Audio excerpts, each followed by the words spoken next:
below you. But if you went by car or train, it would take you a number of days, and think how much more you'd see. Now, if you were to walk across this country, if you were to take 5 years crossing America on foot, well, today we'll hear again the marvelous story of a man who did just that. Stay with us.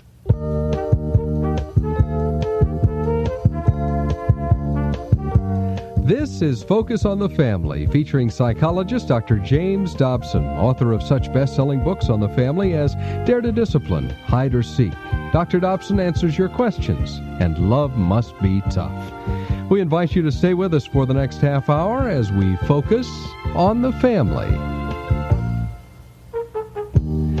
And here we are on the last day of June for the Monday edition of our broadcast, and it's good to have you joining us today for the start of 5 exciting programs as we relive some of the memories of 2 special people who've been here on Focus on the Family in the past. I'm referring to Peter and Barbara Jenkins, who wrote a number of books, including A Walk Across America and The Walk West. These 2 books documenting how Peter set out to walk across this great country of ours. And what better way to lead up to Independence Day here in the U.S., the 4th of July coming up this Friday, than to take this entire week walking across America with the Jenkins. Whether you're listening to us in Canada or in Great Britain or in Florida or in California, I think you'll enjoy the experiences that the Jenkins went through.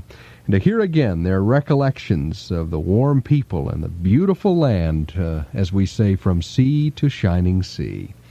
Today we're going to take you back to that first visit recorded with Peter all by himself. He's joined by Dr. James Dobson and Gil Meggerly to talk about how his adventure began, and then we'll hear from Barbara tomorrow. But for now, let's turn on the tape machine and listen as Dr. Dobson welcomes his special guest, Peter Jenkins. Peter, welcome to Focus on the Family. So good to be here, Jim. You and I met this last year in Atlanta, Georgia, where we were both on the platform to speak.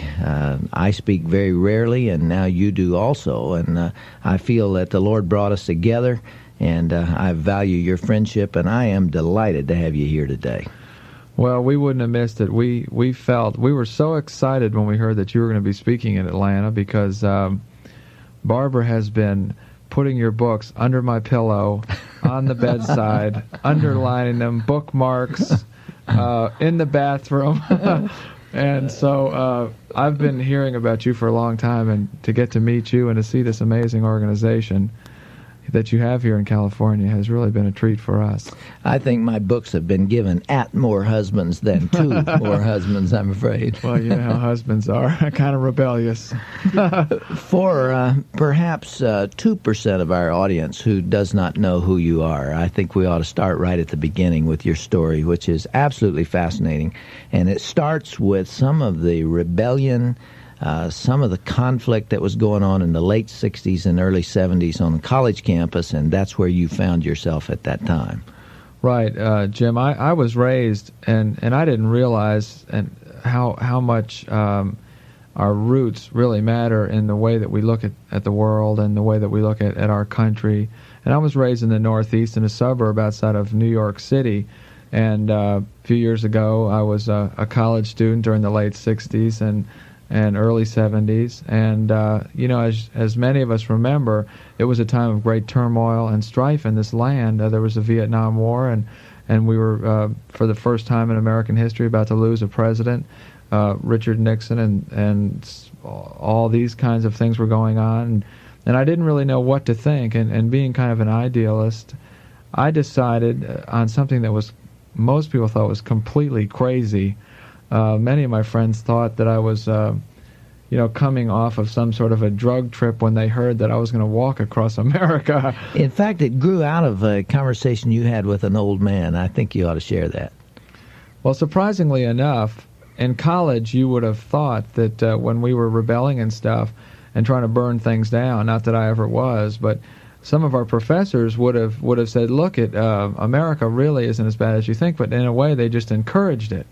And one day I was in my studio at college, and the security guard, a guy named Stu Wygant, was a friend of mine, and we'd always talk, and he said, well, Peter, what are you going to do after graduation? he thought I was going to go on to graduate school because I'd been accepted to a couple of excellent graduate schools.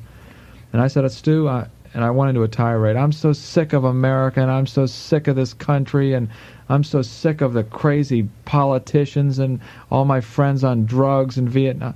I'm just going to leave this crazy country, and I don't know what I'm going to do. And he, for the first time, he got kind of turned red in the face, and he was an unflappable, quiet countryman. And he said, you know, Peter, he said, I'm so sick of you young punks. He said, you don't know what you're talking about. You haven't fought for this country. You don't know anything about it. All you know is what you see on television, read in the New York Times, and hear from those loony professors that you have. He said, if I was you, before I shot my mouth off, I'd go see what this country's really all about.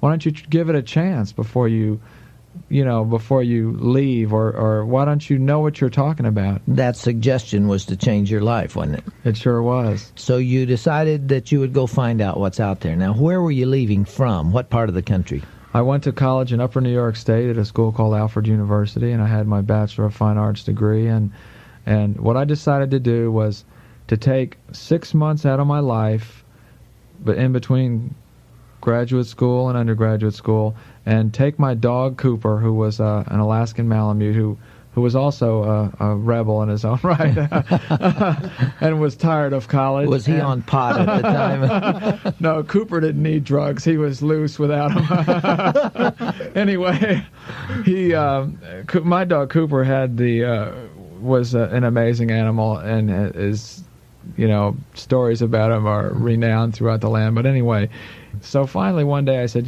Cooper, what are we going to do? I mean, we've got to check the country out. And he said, Peter, let's walk across America. So anyway, I thought in when you're young and 22 and crazy and foolish and energetic, you think, shoot, 6 months, I'll solve the problems of the universe, the nation, I'll find myself and be all better. So I decided I'd spend 6 months walking across America, and ended up taking 5 years. So you struck out, one step at a time. What were your early impressions as you headed south? Those first impressions were of just a remarkable freedom, a freedom that I had never experienced before, of just not having to be anywhere at any certain time, having everything that I owned in this world on my back in a backpack, having Cooper, my dog, with me, so I had a friend, with me, and just that freedom of just walking all day long and seeing the beautiful countryside. And it was fall up in Pennsylvania and Maryland, and just a beautiful time of the year. And Cooper would walk along and chase porcupines, and every little farmhouse we walked by would be a major trauma because all the little dogs would run out and bark at Cooper, who, like as I said earlier, was the size of a wolf. And I had trained Cooper not to fight little dogs. And it would be hilarious because sometimes these little farm dogs would run out and and just jump on Cooper and bounce off him, and they go rah, rah, rah, and just bounce on his neck, and he'd just stand there, like one of these dumb things going to quit it. And but that sense of freedom is something that few of us ever experience, and aloneness, being alone. You were not staying in the Hilton every night, were you? No, I never stayed in a motel all the way from New York to New Orleans. I stayed for a year and a half. I stayed in a motel one night. That was in Virginia when it was like 10 below zero one night. That sense of being alone was another profound thing, Jim, because very few of us ever get the chance to be alone with ourselves, and a lot of people are afraid to be alone with themselves. Mm-hmm. They want to surround themselves with entertainment and action, and I had to, all my thoughts and everything that was in me was coming out in a way that it never had before. And you found also that people did open their homes to this strange young man trekking south. They did, Gil, and there was the opposite of, in a way, what I expected. Maybe subconsciously I expected them to, but all of us were so brainwashed by the media, and people have seen movies like Easy Rider and redneck movies and Deliverance, and they think the minute you start traveling by yourself, and I had a beard and blue jeans and longish hair, and I know everyone thought some old redneck was going to ride up and with his shotgun and just blow my hair off and blow me away, but that didn't happen. I'd walk into some little country store, and I was afraid of people in pickup trucks and little country stores because I was a suburban preppy brat, and they'd say, "Well, son, where are you going?" And I'd say, "Well, I'm walking across America." "What are you, crazy?" "No, sir, I'm not crazy." Well, you sound like you're from college, boy. Where are you from?" "Well, I'm from up north." "Well, what are you doing out here?" I said, "I'm trying to discover what America's all about." "What is that dog?" "I never seen nothing like that. Is that chase raccoons? Can we go coon hunting with that thing?" I said, I don't think Cooper would know what to do." "You hungry?" "Yes, sir, I am pretty hungry." "You got any money?" I said, "Not much." He said, "Well, come on home. My wife's fixing up lunch. You can come home and have lunch with us." And I would go, and they'd pull out, country people. I mean, all kinds of cornbread and fresh pork chops and all kinds of stuff out of the garden. And then they'd talk to me, and they'd see I was a human being, and that I wasn't born in a test tube, and that I was a curious, inquisitive person. And I'd start asking them questions about their life, and one thing might lead to another, and they'd say, "Well, why don't you spend the night?" And sometimes they'd let me camp in their yard, and then after that first night, then they'd bring me into the house, and I might end up living there for 4 or 5 months. So, The first contrast, then, between the presupposition that you had, what you'd been taught by the media and what you'd heard at college, as compared with what you were finding, is that America is made up of some nice people out there. Yeah, it's made up, the vast majority of the people are trusting, caring people that if given a chance, I didn't walk up to someone's house and say, "Let me in." I mean, I always left it up to the individual to reach out. And there's so many people that want to reach out if just given the opportunity. But you can't force yourself on people. You have to let them everybody is, when they meet somebody that they're not used to, or has a different accent, or from a different part of the country, or doing something a little different, they want to get to know you a little bit, so you have to be a little sensitive about that. Tell me about the mountain man named Homer that you met. Well, Jim, he was the most opposite. I grew up in, as I said earlier, suburbia, where everyone had, manicured lawns and country clubs and alligator shirts and all that. And here I meet this mountain man, Homer Davenport, who lived on top of a mountain in the Appalachians. The only way to get to his house was to go 6 miles up a dried stream bed, walking. There was no way to get a vehicle up there. And this man, Homer, lived in a little log cabin with no running water, no electricity. He was just like something you'd see out of the pioneer days. And he invited me to stay with him for a few days and live his lifestyle of a hermit mountain man. And what a contrast. I mean, I slept on the dirt floor of his cabin that was covered with wood shavings from his whittling, and ate venison that was hanging from the ceiling, cooked on a straightened coat hanger, and got water from a spring that was coming out near his house, and heard his tales of country living and all, and it put life in many ways into a completely different perspective. Weren't you a little spooked to go walking into his territory up there on the mountain, not knowing how he's going to receive you and whether or not he'd shoot you when he got up there? What kind of tales had you heard about him? Well, everybody that kind of told me about him said, "I wouldn't go up there if I was you, 'cause Homer, boy, he hates strangers. He just lives up there 'cause he don't like people. And last time some hunters went up there, he shot at them and missed them by about 3 inches and almost knocked their baseball caps off. I wouldn't go up there, son," But I was so intrigued by it, and I just figured that if I got there, I could explain to him what I was doing. I just took a chance. I just didn't think he'd shoot me. I mean... How long did you stay with him? I stayed with him a few weeks or so. And he invited you to inherit his mountain, didn't he?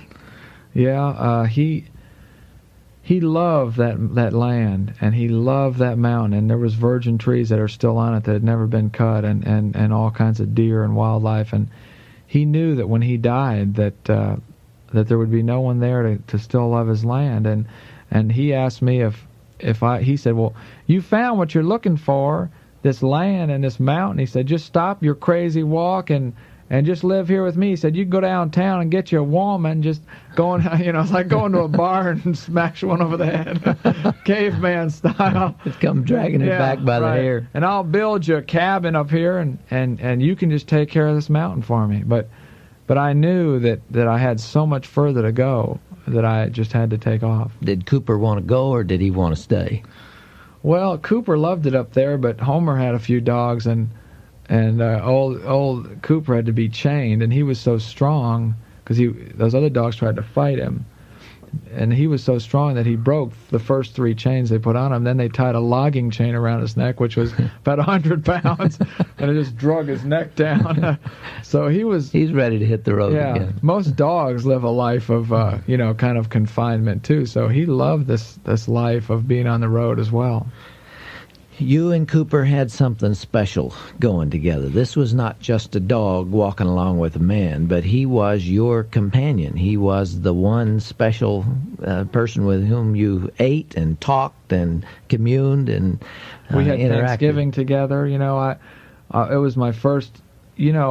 A lot of us, me from a big family, the holidays were always the most special time of the year, and I would say that was the toughest time of all for me, was being away from my family on like Thanksgiving and Christmas. And that first Thanksgiving, Cooper and I got out in the woods, and I bought some chestnuts and cranberry sauce and cheese and dog Alpo and different things, and we just went out in the woods and lit a fire, and I cooked the chestnuts and the cheese and the apples, and I made him some Alpo, and we just sat out there and had Thanksgiving in the woods. But were you lonely? Well, I don't really think I was too lonely. You never regretted starting south? I never regretted hitting the road. The only time that I really felt like I couldn't go on this trip, well, there was a couple times, but one time on the first half of the trip was when Cooper was killed. He was run over by a car after I had been on the road about a year. That was, as strange as it may seem, that was probably the most devastating thing that had ever happened to me in my life up to that point. Being a dog lover, that's not strange at all, Peter. In fact, I want to say that your book, A Walk Across America, was one of the most fantastic books I've ever read. And you are underemphasizing how Cooper gets a hold of the people who read the book, just as he got a hold of you and your heart. And being a dog lover, I tell you, that was a tragic moment for me when that dog was killed. And Shirley was reading your book, and she set the book down and bawled like a baby. And I understand that is the reaction many people have when you lost Cooper. Well, I'm sure that many of our readers and our fans will be glad to know that I just came back from Alaska recently, where crazy, which one of the wildest experiences I've ever had was being up in Anchorage, Alaska, walking through the lobby of one of the hotels there and running into Peb Jackson, your associate. If you want to talk about spooky, I thought I was in the Twilight Zone. But anyway, while I was up there getting some material for one of our new books, an Indian up in Alaska gave me 2 little puppies, little Alaskan Husky puppies, named Gurr and Lacey. So all the people will be glad to know that we finally got a couple new dogs. Okay, Peter, the walk continued south, and then you made some very special friends in a black community. Tell us about that. Well, as I said earlier, Jim, I decided, I grew up, again, I keep going back to where I grew up, but that affects our life permanently for as long as we live, and so I have to.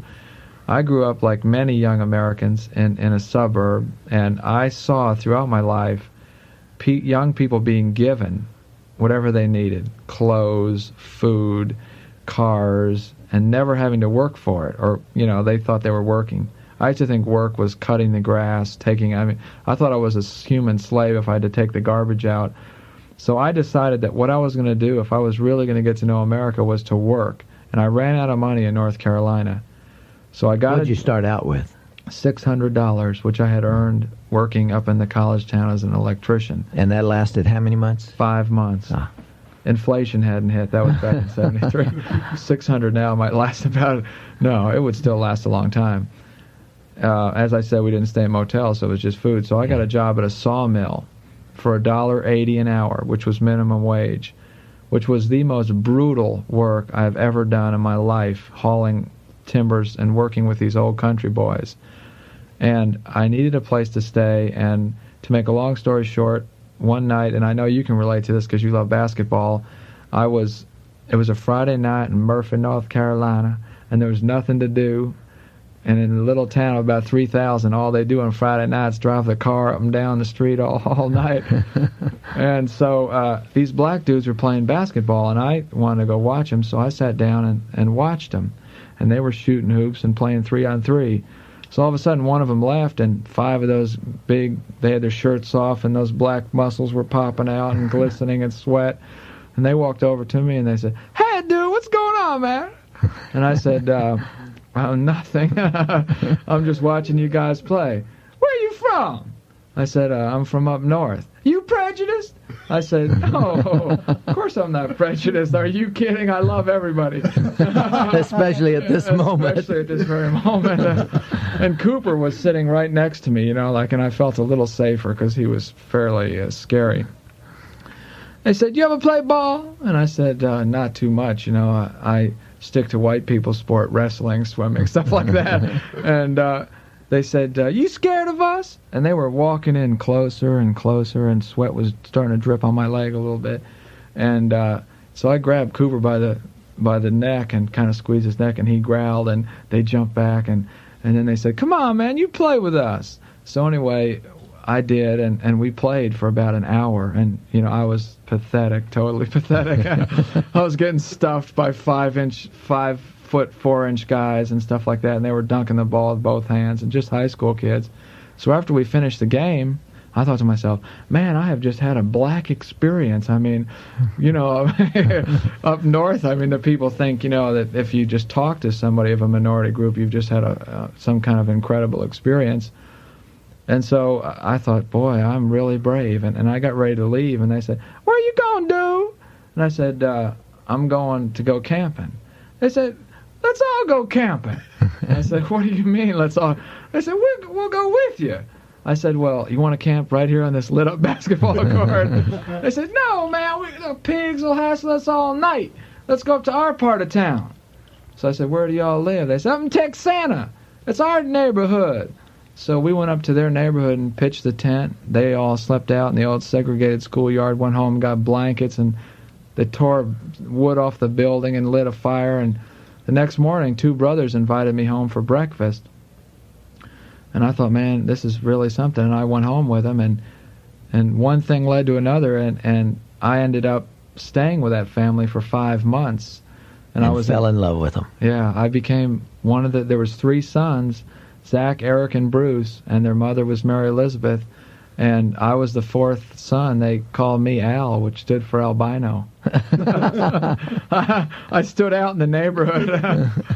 You told me when we were eating together the other day that you still have contact with all 3 of those boys and with the mother, and that you've become lifetime friends. Well, Jim, and it's not just that, it's with everybody that we stayed with. We have family throughout the entire United States because we were taken in. And those people reached out to us, and we're just like part of the family. It's really interesting that you say that, Peter, when you consider the fact that you began this walk now rather hostile, skeptical, having been taught that America was going down a drain. The environmentalist issue had taught us that we were going to be one big oil slick from coast to coast, and that the people were all prejudiced, and there was all this hatred and conflict out there. And instead, in a period of about 18 months, you discovered that it was a pretty wonderful country, and in fact, you were part of the whole human family because of your contacts with the people that you met. That is quite a revelation, isn't it, that took place? You're so right. It was such a dramatic change. It was probably the most dramatic transformation of my entire life. And the reason was because instead of watching about America on television and reading about it in magazines and hearing about it secondhand, I went out and actually found out for myself what America was like. And I found out that it was caring, wonderful people that reached out and tried to help me at every corner. I found out that it was people that stuck together as a family. I found out that it was people that had a undying rooting in the land and a love for the land. And I found out that it was people that cared and had a belief in God. And these were things that I didn't expect and never expected to really confront in my entire life. That's what came across so clearly to me, Peter, in your book, A Walk Across America, that the television that I've been watching, just as the television you were watching, has been conveying a message to me about who we are as a people and about our values and about the crumbling of America and all of the seething emotions and the racial hatred and so on. I was hearing that same message.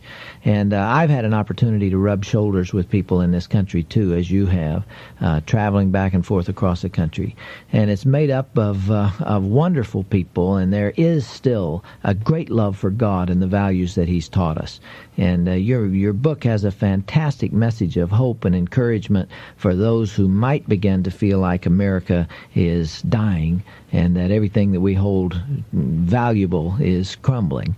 And in fact, that's where I want to pick up your story tomorrow. That in any way we could talk about A Walk Across America in just one day. And tomorrow I'd like you to come back and talk to us a little bit about your own spiritual search and what you found out there. Amen. Well, with that, let me bring you back into our studios for a June 30th broadcast. You've been listening to a previously recorded conversation between our host, Dr. James Dobson, and Gil Meggerly and their special guest, Peter Jenkins, about his walk across America. And as Dr. Dobson just mentioned, we will continue this discussion tomorrow at this same time. And as I said at the beginning of the broadcast, we've reserved this entire week leading up to the 4th of July, this Friday, to travel with Peter and his wife Barbara across this great country of ours. Now, as a special follow-up to this 5-day series, we've put in a stock of both of Peter's books, A Walk Across America and The Walk West, and we have them available. The first book, A Walk Across America, is the story of Peter and his dog Cooper before Peter met Barbara, and during that time when he traveled from the New York area down to the Baton Rouge area. This book, A Walk Across America, is available upon request when you include a gift of any amount to the ongoing work of this ministry. Now, the second book is The Walk West, and it's written by both Peter and Barbara Jenkins. It's the rest of the walk across America from New Orleans all the way to the Pacific Coast in Oregon. If you'd like a copy of The Walk West, simply write to us and request it, and if possible, again, include a gift of any amount. Now, if you'd like both books, just mention that in your correspondence and include a gift of $15 or more if you can. Again, if you'd like a copy of both The Walk Across America and The Walk West, all we ask is that you include a gift, if at all possible, of $15 or more with your request. Finally, we have a 2-cassette package that includes all 5 visits with Peter and Barbara Jenkins, documenting their walk across America. These are available from us here by request when you include a gift of $10 or more. That's a special 2-cassette package called A Walk Across America, and it's available upon request when you include a gift of $10 or more. Now here's our address. In the U.S., Focus on the Family, Box 500, Arcadia, California, 91006. And for those listening in Canada, Box 9800, Vancouver, BC, V6B 4G3. Again, in the U.S., Box 500, Arcadia, California, 91006. And in Canada, Box 9800, Vancouver, BC, V6B 4G3. Well, tomorrow we walk on across America, and I hope you'll join us. And this has been Focus on the Family with your host, psychologist, and author, Dr. James Dobson. And I'm Mike Trout, inviting you to join us each weekday at this same time as we turn our hearts toward home.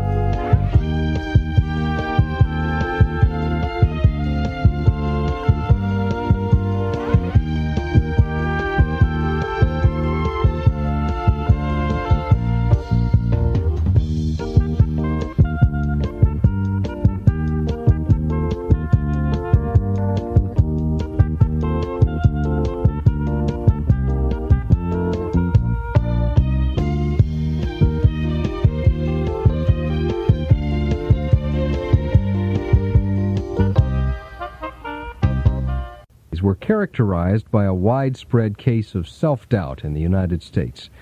The media portrayed us as wrong in Vietnam and deceptive in Watergate and insensitive in regard to our environment. Against that backdrop, one young man set out to discover exactly what America was all about by walking across her great length, all the way from the East Coast to the West Coast. His story is next, right here.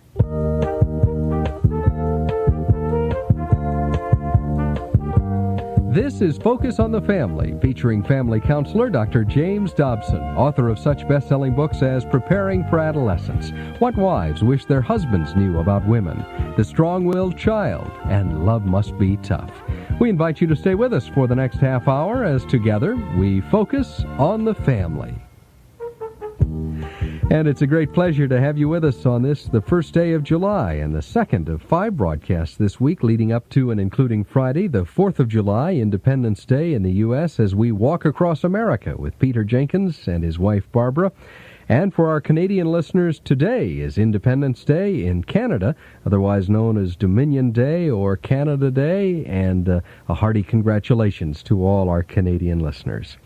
Speaking of Canada, I have the pleasure of welcoming several new stations in Canada who've just recently started carrying Focus on the Family as a regular feature in their broadcast day. I'm thinking of those who can now hear us by means of CILK in Kelowna, British Columbia, and then those within the giant reach of CKAR in the Toronto area of Ontario. Good to have you all joining us each and every day, and I hope you'll take just a few minutes and write a word of welcome to Dr. Dobson. Let him know that you're listening, and I'll have the address where you can write in just a few minutes at the end of the broadcast. Well, back to what we have planned for today. Some time ago, Peter and Barbara Jenkins came into our studios for what turned out to be a fascinating series of conversations with Dr. Dobson and Gil Megerle about what was literally a walk across America. And by the way, let me mention that if you couldn't be with us yesterday, or perhaps won't be able to hear the balance of this week of broadcasts, these 5 days are available on 2 audio cassettes from us here at Focus on the Family. I'll give you some information on how you can get all of those again at the end of the broadcast. Well, let's go ahead and join the tape as Gil Megerle and Dr. Dobson are joined for a second day by their special guest. Doctor, we covered 1,000 miles yesterday. We didn't use any slides or film, but somehow I think everyone who heard the broadcast yesterday has a vivid mental picture of this journey we're on. Yeah, what makes me tired, Gil, is we got 4,000 miles to go. We're talking to Peter Jenkins, our very good friend who wrote the book A Walk Across America and a subsequent book, The Walk West. And I want to tell you, if you want to read 2 books that will move you, 2 books that I think have the soul, the heartbeat of America in them, then these 2 books are highly recommended. Peter, you had taken us from upper New York, I guess, down through North Carolina yesterday as we were talking about your walk. I think we ought to take just a second to kind of recap what caused you to want to take this walk. You were kind of an angry young man, a college student in the late 60s and early 70s that had bought a lot of the rebellious ideas that were going on at that time, and you decided to set off and see what America was all about for yourself. Right. I figured that in the good American tradition, and thankfully we live in America. I mean, in some countries you could not question the system and so on and so forth. I decided to just walk across America with my dog Cooper and see what it was all about. And it was a sort of a pay-as-you-go venture. You were going to work your way across America. When I ran out of what little savings I had, Gil, I'd stop and try to get any job I could, whether that was working in a sawmill or a Mexican restaurant or whatever. You told us yesterday how you spent several weeks with a mountain man on top of his own mountain, Homer, the mountain man, who I guess you still have contact with, you told me. Yes, we have contact with all these folks. Homer doesn't read or write. And when the book came out, the postmistress, he occasionally, once a month or so, comes down to get any mail. I don't know what mail he'd get. I'm sure the IRS tries to find him up there. Tries to stick it to him for some taxes, I guess. I don't know how I could pay any. And she read him the part in the book about himself, and she said he never cracked a smile. His face just stayed completely, stone-like. But we hear from all these people. Now, near the end of the program yesterday, we were talking about your getting acquainted with a black family in North Carolina, and the boys got you to play basketball with them. You went home with them and wound up living with them for 4 or 5 months. That was a very warm, meaningful part of the book, how you You were not acquainted with the black culture living in the North in that way, and yet it becoming almost your family. And I guess even today you consider those three boys to kind of be brothers of yours. You still have contact with them.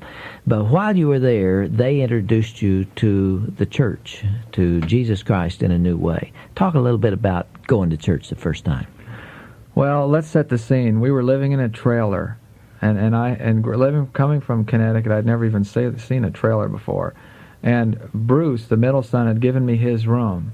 His mama said, "Hey, Bruce." "Yes, Mama." "Give him your room." "Yes, Mama." I mean, anything Mama said, those boys did. It's a matriarchal society, Very much isn't it? so. And they loved their mothers, and they would, "Bruce, honey, run through that cinder block wall." "Yes, Mama." I mean, you know. He'd do it. And he slept on the sofa for 5 months with springs sticking out. But here we are in the trailer. It's Sunday morning. And all of a sudden, that first Sunday morning, I have, "Peter, Bruce, Zach, Eric, get up." So we all had to get up. And there was only one rule in that family.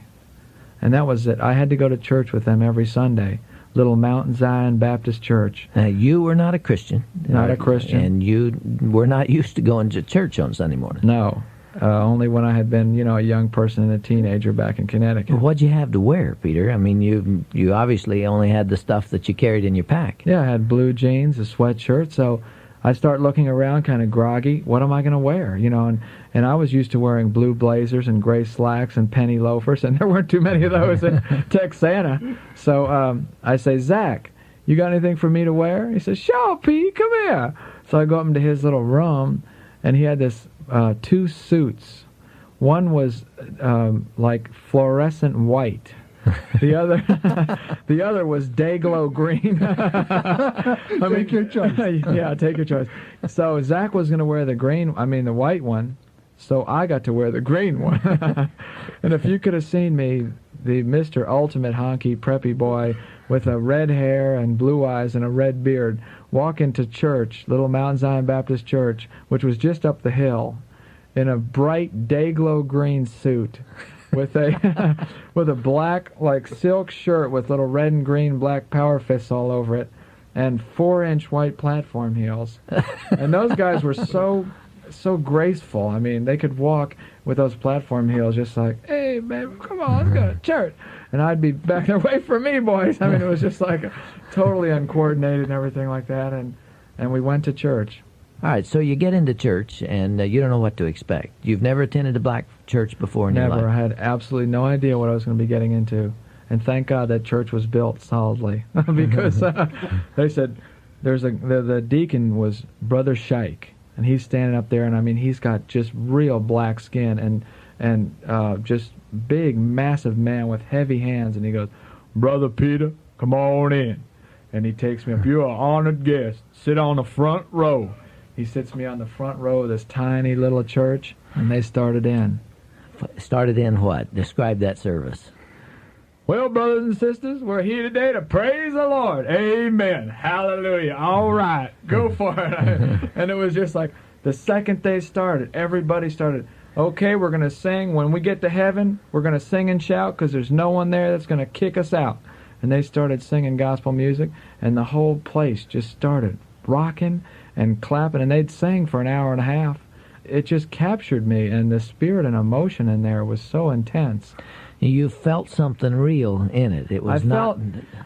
my generation, I think, in striving for a way to let out all of our emotion, went to rock concerts. I mean, because we couldn't let it out at church. Yeah.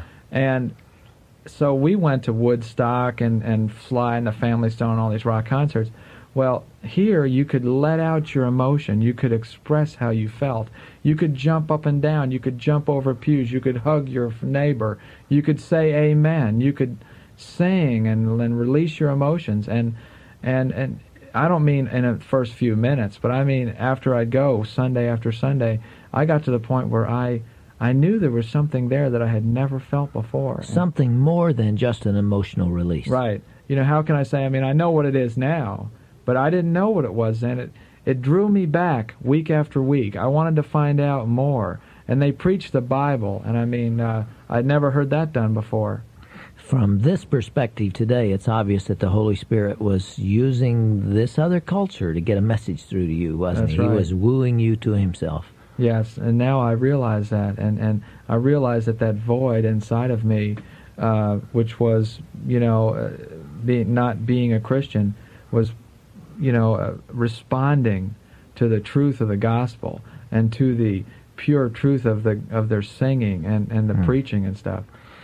Well, the time came for you to leave the black family. You'd been there 5 months. 5 months. What made you decide to hit the road again? Well, was Cooper getting a little uneasy? Yeah, Cooper was getting a little antsy. Your dog? And Where'd hit you the go road next? again. On the road again. We went down to northern Georgia, and in northern Georgia, we heard about a place called the Farm, this commune, and where everyone lived and shared everything in common and worked on the land and delivered their own babies, and it sounded very idyllic. So I thought, well, I think I'll go there. And it was a 300-mile detour, which on foot is pretty substantial. That's a good hike. Right, that's like 2 weeks. I think I'll take a 2-week detour. So I had to, kind of take a hard right in northern Georgia and go up through the corner of Alabama and through to central Tennessee. And got to this commune, they call themselves the largest long-haired commune in the world. There's some 800 people, mostly from California.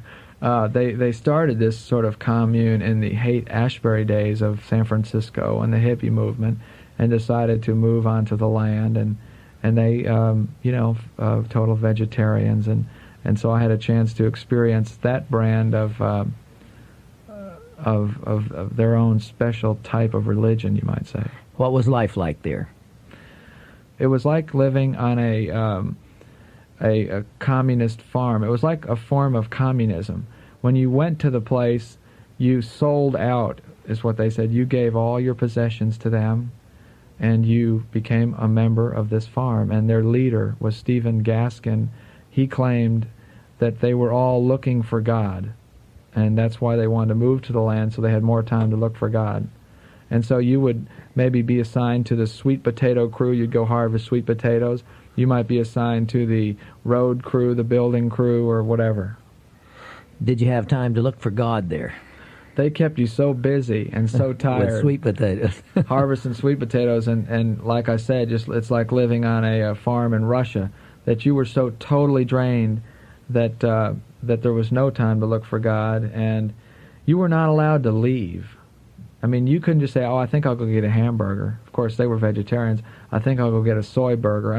You couldn't just leave or say, I'm going to go play pinball, or you were trapped. And it was well, in what way? Did they threaten you? Was your life in danger? Well, no, but it was a very, Jim Jones was, that whole scene was a much more controlling, domineering thing. This was a more subtle thing. They said, why leave? We're here. We've arrived. And this is such a peaceful way of existence. Why go out into the world and all the horrible things of urban society and all that? So it was a very subtle thing. Plus, they kept you working so hard, you didn't want to leave, or you couldn't leave. How long did you stay with them? I stayed there about a month and a half. And then took off. And then hit the trail. That is where Cooper died, your dog died. Now, we talked a little bit about that yesterday, but when you left the farm, you left alone. Right. And that was the most lonely feeling of my life. I'd look up to look for Cooper running through the field, and there would be no Cooper there. I'd pitch my tent at night and find myself whistling for him to come to the tent and lay in there, or lay in the front of the tent, and he wouldn't be there. So suddenly I was totally alone.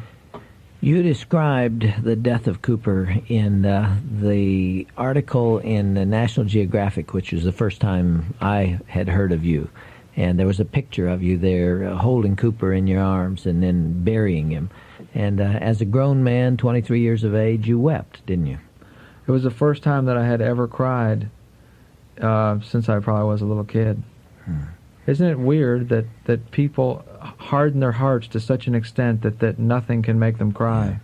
And I had, I guess, a hardened heart. You were looking for God at that time, though, and in fact, you found him shortly afterward. I had walked through Alabama, Jim, and I think the thing that more than anything led me to Christ was the little people the unknown people. I don't mean the Christian celebrities and that type of thing. I mean the simple, everyday people that you may never hear about in your whole life that would see me on the side of the road and say, a little family in central Alabama that were going to a church supper, and they stopped their little old pickup, and there was 3 little tow-headed, red-headed, freckle-faced kids in the truck, you know, and just real meager clothing on. They said, "What are you doing, son?" I said, "I'm out here." And they said, "Would you like to come to our church supper?" And I said, "Well, I can't take a ride." They said, "Well, at least we can do is give you one of our casseroles." And they gave me the casserole, which I inhaled the whole thing. But they said, "When you're finished, just leave it by the side of the road and we'll pick it up later." It was, the thing that got to me was the people that reached out to me over and over again, whether it was Orrville, Alabama, or Murphy, North Carolina, or Saltville, Virginia. They always were Christians. And I said to myself, if those people, if that's for real, then that's what I want. And I went to a crusade in Mobile, Alabama, at James Robison, just to take some pictures, and ended up becoming a Christian, giving my life over to Christ. James Robison is a well-known evangelist throughout the United States now. And so you went just as a spectator, and the message got to you. Yeah, you know, because all along we've mentioned National Geographic, we mentioned our books. I was taking photographs of everything I experienced. And I thought it would be interesting from a sort of a sociologist point of view to go look at this crusade, because I had never heard of a crusade or a revival in my entire life. So I went there and sat on the front floor because there was 10,000 people there, which shocked me that 10,000 people would ever go to anything that was religious.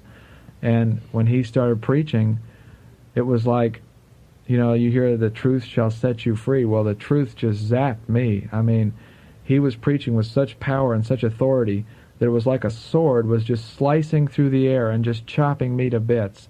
All my ego and all the things that I thought about myself that were so great just were blasted on the ground in so many little bits.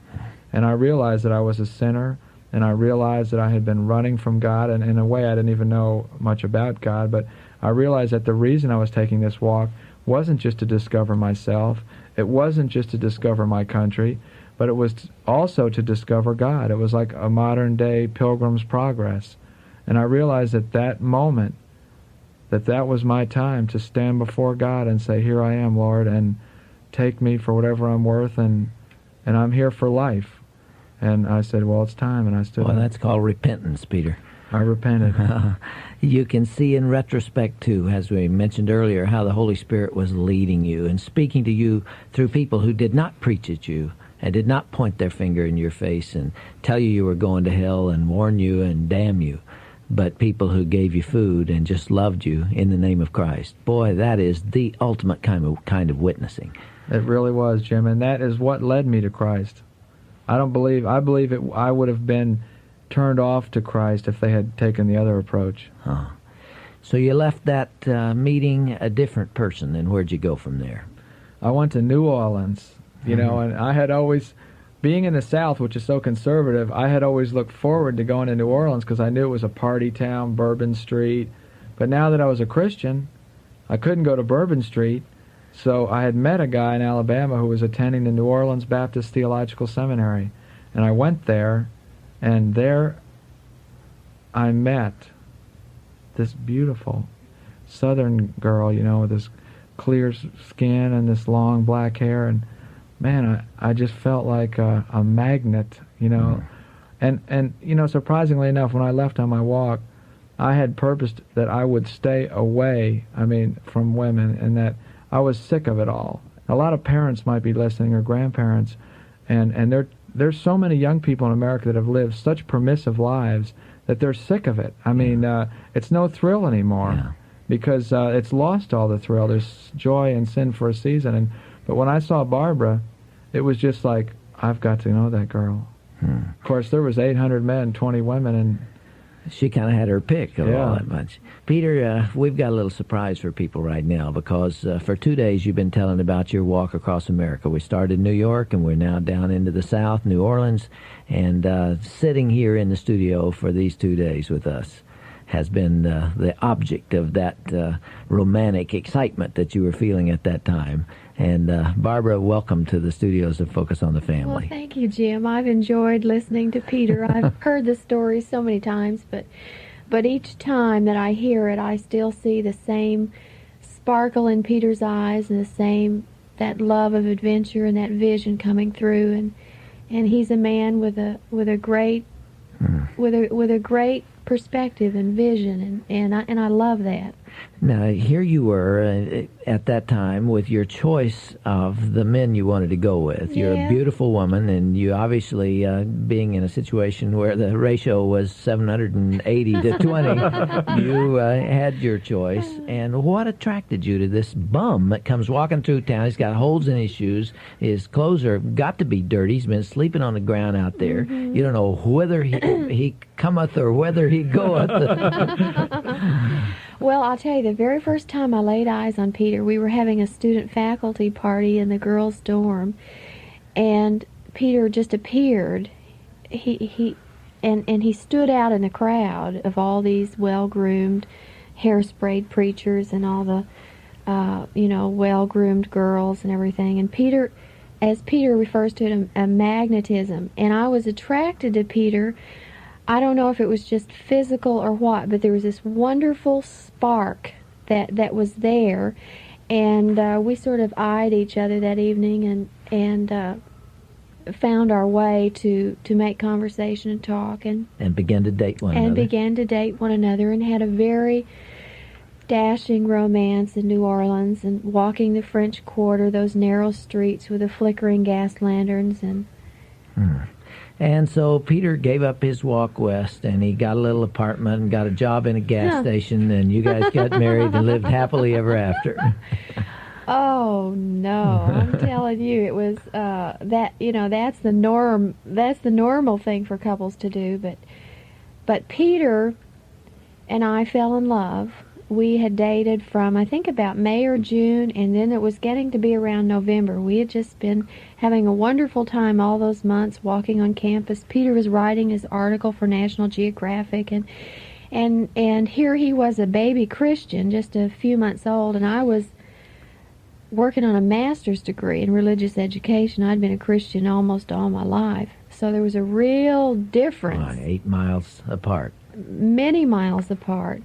But yet there was this wonderful, wonderful fling of love between us.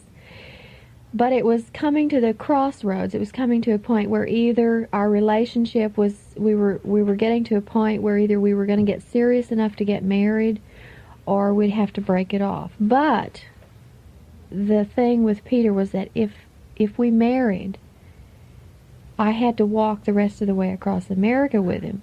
That meant, Barbara. What a prize. Had you ever done anything like that? Were you an outdoors type? I had never camped a day in my life. And then, and when I was growing up, my family always referred to me as Miss Priss because I was always prissy and feminine and liked to clean. I didn't like to get my clothes dirty or my hair dirty, and I liked to look pretty. And then here comes this Stone Age caveman walking across Sweeps America. you off your feet. Sweeps me off my feet. But yet, even with the element of human love, there was no way that I could make that kind of a commitment to Peter without some real help to know what I should do, because I had never been an outdoors girl before. Barbara, we were laughing about this last night. You fell in love with the guy because he was adventuresome and exciting, and that he was willing to do something different and take a risk. And the first thing you set out to do was change him. Well, I mean, let's face it. He had spent a year and a half walking from New York to New Orleans. He had found God, and he'd found me.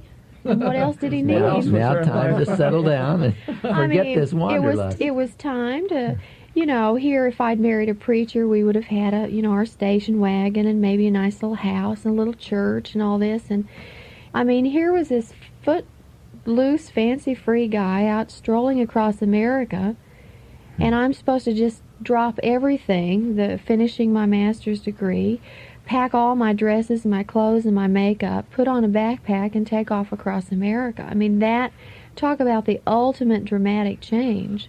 Gil, this story has all the elements of a good soap opera because we're out of time, and we're going to have to leave people till tomorrow to find out what happens to Peter and Barbara and whether or not she chooses to go with him. Now, I assume because they're both sitting here today that we might guess what her decision was, but we're going to have to leave people till tomorrow to find out for sure what takes place. Well, on that note of suspense, we're back here in our Focus on the Family studios for the 1st of July. What you're listening to is a conversation that was recorded actually some time ago between Dr. James Dobson, Gil Meggerly, and Peter and Barbara Jenkins. And we're spending this entire 4th of July week walking across America with Peter and Barbara. By the way, if you'd like to have a copy of either of the books that these interviews are based upon, A Walk Across America or The Walk West, well, we have a supply here at Focus on the Family. If you'd like A Walk Across America, which is the first book in this two-book series, it tells the story of Peter's travels alone with his dog, Cooper, from the northeastern state of New York down into the deep south. It's available from us here at Focus on the Family if you'll write to us and request it and include a gift of any amount. Again, that book is called A Walk Across America. Secondly, the book The Walk West is also available, again, when you request it and include a gift of any amount. And this includes the story of both Peter and Barbara's journey from the Baton Rouge area all the way up to the coast of Oregon. The Walk West, available from us here at Focus on the Family when you request it and include a gift of any amount. Now, if you'd like both books, and I would encourage you to include both books in your own personal library, simply write to us and ask for both A Walk Across America and The Walk West, and if possible, please do include a gift of $15 or more. Now, Dr. Dobson said at the beginning of the broadcast that both of these books are resources that every home library should have, and I'll take that just a step further and say that not too many weeks ago I was with both Peter and Barbara Jenkins, and we were talking about these books and how they have become international bestsellers. As a matter of fact, in many countries, including China, they have become almost textbooks on just what America is all about. You should add these to your library. They're entitled A Walk Across America and The Walk West, and if you'd like both books together, simply write to us and ask for them and include a gift of $15 or more. Lastly, we have a cassette package, a 2-cassette package that features this entire interview with Peter and Barbara. It's called A Walk Across America, and it's available from us here at Focus on the Family when you write to us and ask for it and include a gift of $10 or more. That's the 2-cassette package called A Walk Across America, the audio version of the journey that Peter and Barbara Jenkins took across this country, available from Focus on the Family when you write and request it and include a contribution of $10 or more. And now here's where you write to us. In the U.S., Focus on the Family, Box 500, Arcadia, California, zip code 91006. And in Canada, Box 9800, Vancouver, BC, V6B 4G3. Again, our address in the U.S. is Box 500, Arcadia, California, 91006. And in Canada, Box 9800, Vancouver, BC, V6B 4G3. And this has been Focus on the Family with your host, psychologist, and author, Dr. James Dobson. And I'm Mike Trout, inviting you to join us each weekday at this same time as we turn our hearts toward home.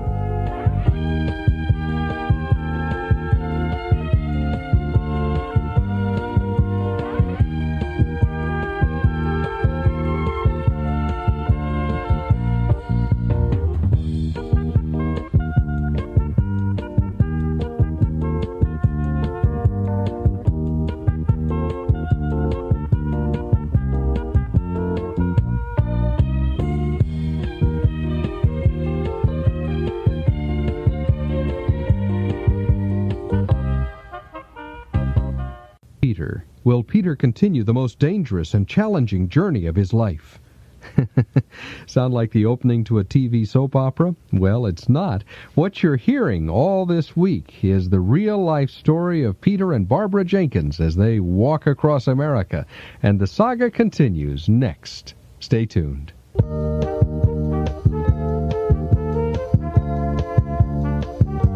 This is Focus on the Family, featuring psychologist Dr. James Dobson, author of such best-selling books on the family as Emotions, Can You Trust Them?, Straight Talk to Men and Their Wives. Dr. Dobson answers your questions, and Love Must Be Tough. We invite you to stay with us for the next half hour as we focus on the family. And what a pleasure it is to have you along for July 2nd, because we're spending this entire week through the 4th of July walking across America. And let me explain what I mean by that. Now, some time ago, a young and disenchanted college student by the name of Peter Jenkins literally walked across the entire length of this land, an adventure which he told about in 2 best-selling books, A Walk Across America and then The Walk West. And we're continuing a 5-part series today on our broadcast, and I don't want to give away too much of their story for those who aren't familiar with it. Let's instead just go ahead and listen to the 3rd part of this week-long series called A Walk Across America. And I'll turn on the tape as Gil Megerly and Dr. Dobson are welcoming back their 2 special guests. Here's Dr. Dobson. Our guests again today are Peter and Barbara Jenkins, who've become our very good friends, and I'm just delighted you guys could stay with us for a 3rd day and tell your story. I need to just kind of recap a little bit for the benefit of those who didn't hear yesterday or the day before, as you described, starting in the late 60s and early 70s on a college campus and going through all that rebellion and all that antisocial behavior, hatred for the government and hatred for the American way of life, and just really being sold a bill of goods about who America is and where it's going, and setting out to find out on your own if that's what it really was all about. Peter, you left with your dog Cooper on a walk south, in fact, on a walk across America. And you began south because it was, what, October when you left? Yeah, October 15th. And you needed to get in a little warmer climate. Yeah, I need to be like the geese and head south. So you have taken us now on this walk down to New Orleans, where at a Baptist seminary you have fallen in love with a girl named Barbara. And you've asked her to join you on this walk, and you're ready to turn west now. And Barbara, you're trying to decide whether or not you want to leave everything that you've known, leave the way of life that you have cared about, pretty clothes, pretty hair, dating, and all of the excitement of what a young girl experiences today, and go with this vagabond who has no job and no way of supporting you and no resources and nothing to call his own except what's in the pack on his back. And that was a tough decision, wasn't it? I would say, Jim, it was the hardest decision in my entire life. When Peter came into my life and we had reached this place of decision about whether to marry or not, we sought all kinds of help. We talked to our friends on the campus. We talked to counselors. We went in for premarital counseling. And the professor was so opposed to my marrying Peter that he said if we were to marry, we would never last. So you had been raised in a Christian home and had known the Lord all your life. Peter had just recently found the Lord for the first time. Right. And you had practically nothing in common. We were worlds apart as far as our roots, our background, and even spiritually. Peter was just a new babe in Christ, and here I was working on a master's degree in religious education. So to make this kind of a change and this kind of a decision required more than all human reasoning, more than just infatuation or the pounding of my heart or the pounding of Peter's heart. It took more than human love.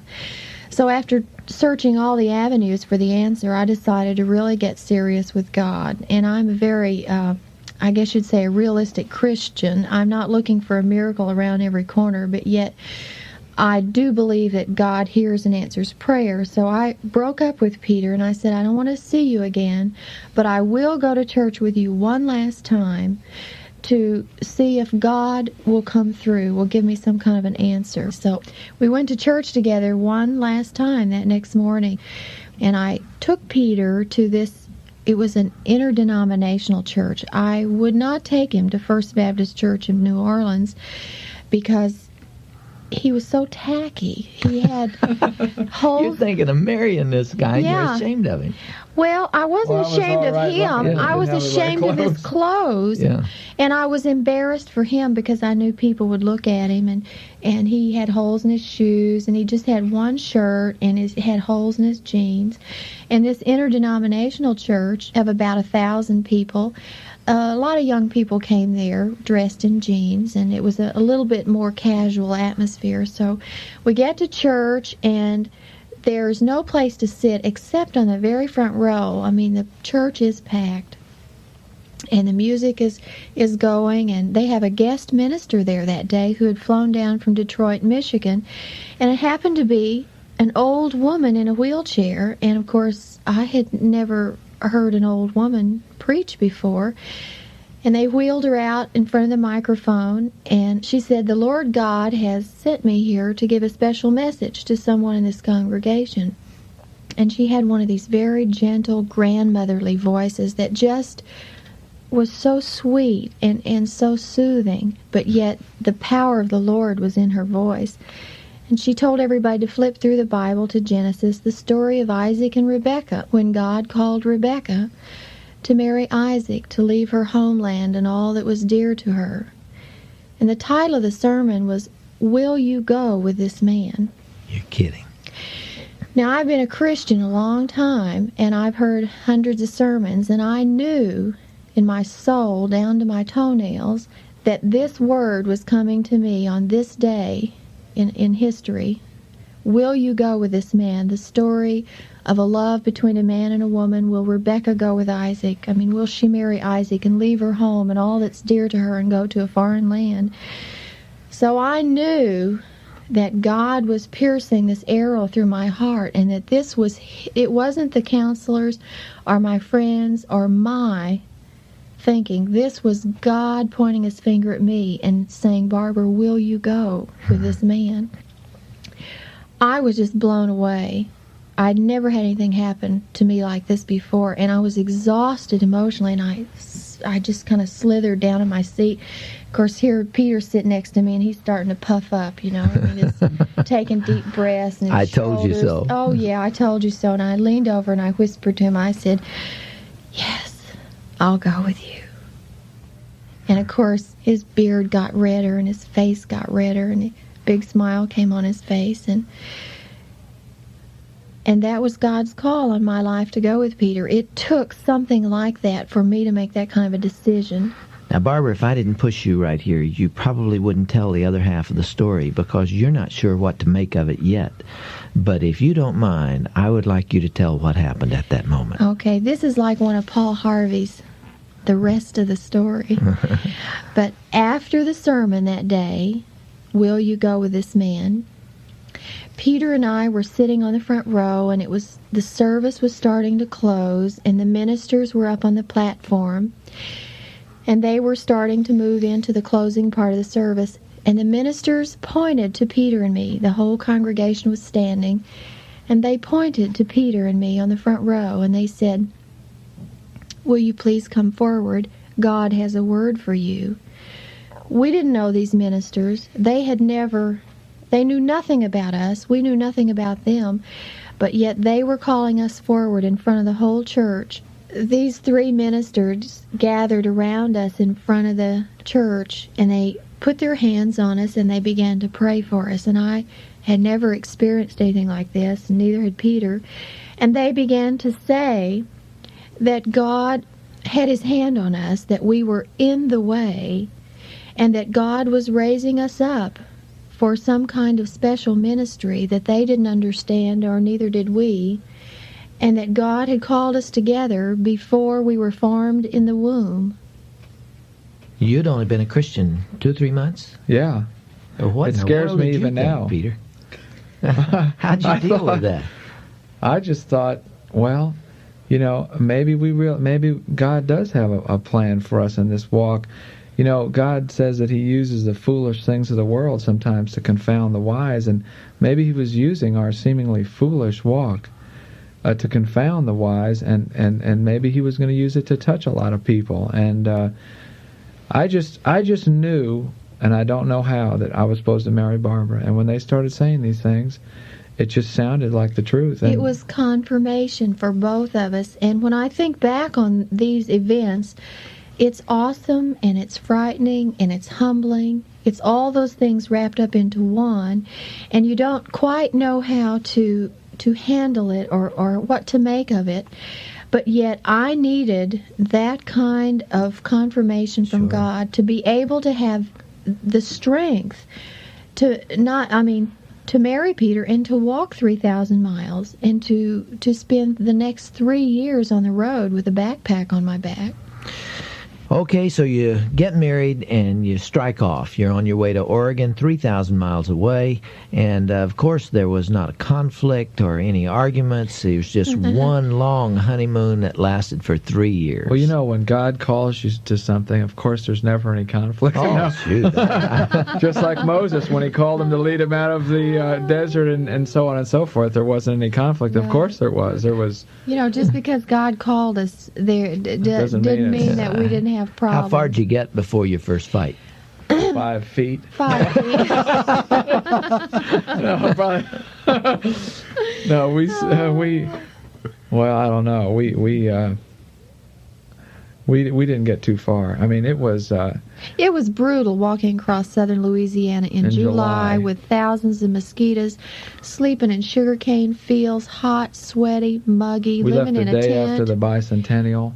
We would pitch our tent in sugarcane fields because it's total swamp, and they were cut off, and it would like sticks sticking you in the back.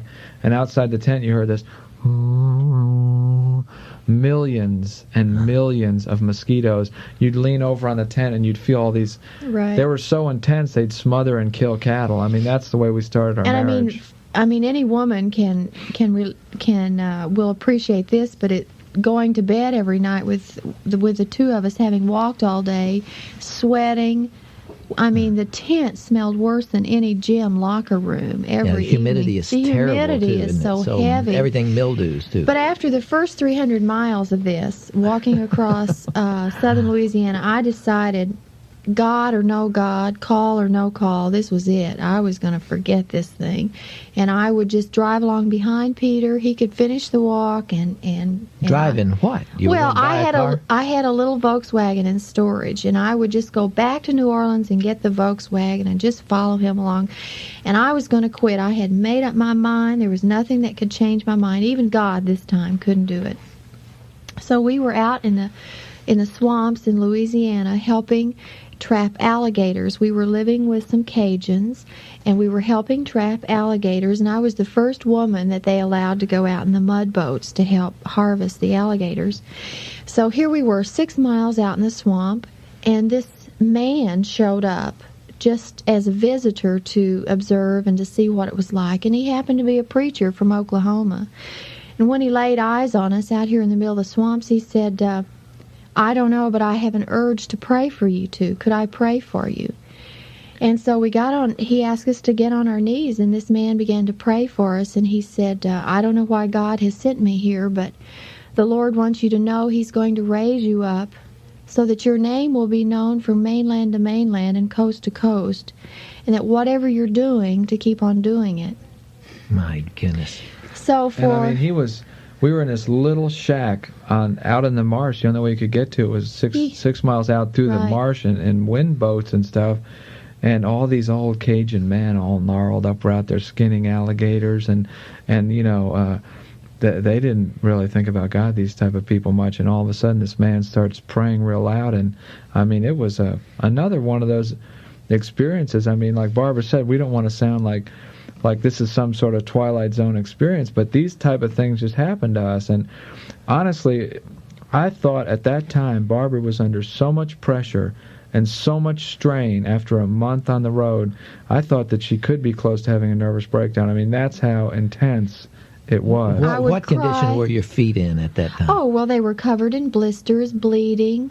I could barely walk. It was like hobbling on stumps. I compared it to sort of ground hamburger.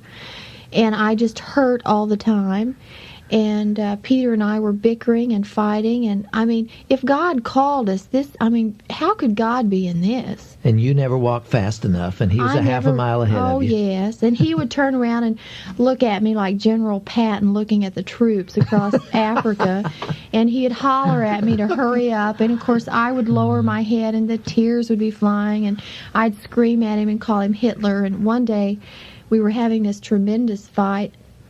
It's hard to have a fight out right on the side of the road. Truckers would go by, beep their horn. Yeah, I took off my backpack and I threw it at Peter, and it went out in the road, and this big trucker came by and honked his horn while Peter and I were out there bashing it out on the side of the road. But I mean, so it just goes to show that even when God's in something, which there's no question that he still have the human will to deal with. The human will and the elements of life and the environment and all the intricacies of working out whatever it is God has for you. And becoming a cohesive unit and subjecting your emotions to, I mean, under torturous conditions. So you had covered 300 miles, and the man prayed for you, and you knew again God had spoken, and you took off again. So we finally made it into Dallas, and Peter and I were down to $1.87. And I'm telling you little stories, little vignettes of how God met our needs. We have many interesting characters and many people that we could tell you about, but I think that we wanted to show your listeners how God met our needs in such very unusual ways, and that we had no one to depend upon except the Lord. We were walking into Dallas, knew no one. We had no contacts. We had no reservations at the Holiday Inn or the Hilton. We had $1.87. $1.87. That wasn't enough really to buy a meal for the two of us, so we joined hands walking down the road, and we began to pray and ask God to guide us, to show us what we should do, what should we do. And a young man and his daughter were riding by on a bicycle, and he noticed these big yellow crosses that we had attached to the back of our backpacks. He stopped and began talking to us, and he said, what are you doing? And the typical conversation about a walk across America. And he said, would you like to stop down by our house? We're just a half a mile down the road, and have supper with us. We did, and we ended up staying 6 months with him. Turned out he was a preacher. He was a preacher of a little church there in called Lighthouse Dallas Christian Center, and I got a job in a Mexican restaurant as a busboy. I was the token gringo. Learned how to pronounce burrito, enchilada, chili, go, go, go. I mean, it was But some of the wonderful little things that God gave us as little gifts along the way to kind of brighten our trail. We were walking across New Mexico. I'll never forget this. Those wonderful prairies with the blowing grass. And it was 110 miles between towns. Just Peter and me out there. We'd get our water from windmills. And there were two little antelope along the side of the road. It was a male and a female. And of course, these are wild antelope.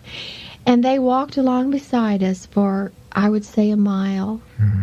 And just sort of kept us company, because there were no houses, no cars, no restaurants, no anything. Just Peter and me out there on this long stretch crossing New Mexico. And God gave us little treats like that all the way across the West, to sort of brighten our way and to warm our hearts and to lift us as we'd get so tired and weary. Barbara, those of us who live in the city, and we're so sick of smog, and we're so sick of congestion and being jammed up shoulder to shoulder with other people, have an image of that kind of outdoor life as having all the answers to our frustrations and our stress. And of course, it was difficult for you to adjust to, but once your feet got some calluses and your muscles no longer hurt you, was there the excitement in that walk that Peter had found, the thrill of adventure that brought him out? I think I had a basic thrill of adventure like Peter. I think that I have that quality in my soul, but yet I'm physically different than Peter. I hurt much sooner than he did. I got blisters sooner than he did. I couldn't endure the same degree of pain that Peter could physically. I couldn't walk as far. So I suffered more in that angle, but at the same time, the love of the outdoors and the animals, that just began developing more and more inside me. I got to take that question one step further. Peter started out thinking that America was made up of rednecks and hostile people and those that didn't give and those that didn't give a rip. And he found out that it was really made up of loving, caring families and people that loved God. Did you also find that love for people? We have not had time to talk about many of those human experiences, but did you find the same thing? Of course. I didn't start out with the same cynical attitude that Peter had. I was already starting out with a Christian perspective, but I was finding the same wonderful people and characters that Peter had found on the first half of the walk. People who would take us in and share their lives with us, and characters like Homer and Ruby in Texas. Ruby came to Texas when she was 4 years old in a covered wagon. She's now in her 70s. And women who had overcome the hardships, and people who had survived years and years of difficulties, who gave strength to Peter and me as we crossed the country. They gave us their stability. They gave us their wisdom and their age. They gave us their life's experiences. They had been through the Great Depressions, the World Wars, the tornadoes. They had been so poor they had eaten water gravy. And Ruby would give me encouragement by she didn't focus on what I looked like or how tired I was or how hard things were for me. She would say, "Barbara, if people think they have it hard now," she said, "you haven't lived till you've picked cotton at 25 cents a 100 pounds." We learned so much from our elders. I mean, really and truly, we didn't learn that much from people our own age. The people that are highlighted in our books are the treasures of this country. They're the elderly people, the older people, the people that have lived. You know, they see 10% unemployment and they don't go bananas. They say, well, wow, there's 90% of the people are working. They see people complaining about hardship, and they remember when they homesteaded 160 acres and lived in a shack. Now people complain because they can't have a microwave. I mean, or, they can't buy a $2,000 stereo. I must admit to you that as I hear the commentators on the television now and in the newspapers talk about this high unemployment rate among high school students, among the very young, and how that's an emotional time bomb that's just set to go off, and the explosion that's going to occur from the anger. I look back on my high school years, and there was no chance of any of us getting a job. I mean, it just wasn't to be had. Now, I could mow my parents' lawn maybe for 50 cents, but there were no jobs in the Rio Grande Valley in South Texas where I went to high school, and there wasn't any emotional explosion. There wasn't even any hostility. That was life as it is. So it's all a matter of how you're conditioned. That's right. And what you're taught. That's exactly right. That's exactly right. I mean, there's thousands and thousands of things for young people to do, and there's millions more jobs today than there ever were before. I mean, you've got all the women in the workforce. You've got all the young people looking for jobs after school and college and so on and so forth. You've got millions more people coming out of college. I mean, like you said, we feel that our ministry and our books and our message is to encourage the people of America, because as you think, so are you. And there has been a state of depression in this country and cynicism because people believe what they see and hear. And when I say the media, I'm not talking, thank God for this show.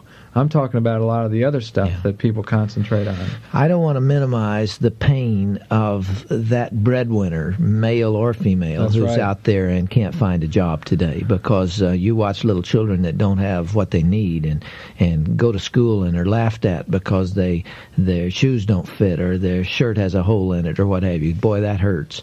But a lot of our depression is simply a matter of perspective. It's just the way we look at it. And I agree with you. I think when Sputnik was put into orbit in 1957, and maybe even before that, Americans began to lose confidence in themselves and began to question who we were, and the American can-do all of a sudden seemed a little bit tarnished. And I think we've been in a state of self-doubt about long enough. And what I love about your books is that they bring hope and excitement and remind us of the real strength of this country, which is in its people, not in what the government can do for you, That's but right. in the grassroots strength, the moral values that are out there, the commitments that are out there, and especially the faith that's out there. Amen. God is so alive in every state, in every corner, in every town, in every farmhouse, in every city. He is so alive, and He is so alive in people's lives. Amen. Let's go. Barbara, we're leaving you in New Mexico now, and we've got to finish that walk west. You're going to wind up tomorrow afternoon in Oregon. And will you come back one more time and finish the story? Yes, we will. All right. Well, I'm going to go ahead and jump in here at this point in the conversation between Dr. James Dobson, Gil Megerly, and our special guests, Peter and Barbara Jenkins. They were here in the studios a number of years ago to talk about their walk across America. And when they were here, it was originally planned that they would be our guests for just 4 days, but as it turned out, it took 5 days to reach the shores of Oregon. And so you'll experience the walk across America with us all the way through the 4th of July on Friday. Now, as a special follow-up to these visits with Peter and Barbara Jenkins, we want to offer you their book called The Road Unseen. And this is the third book about their journey.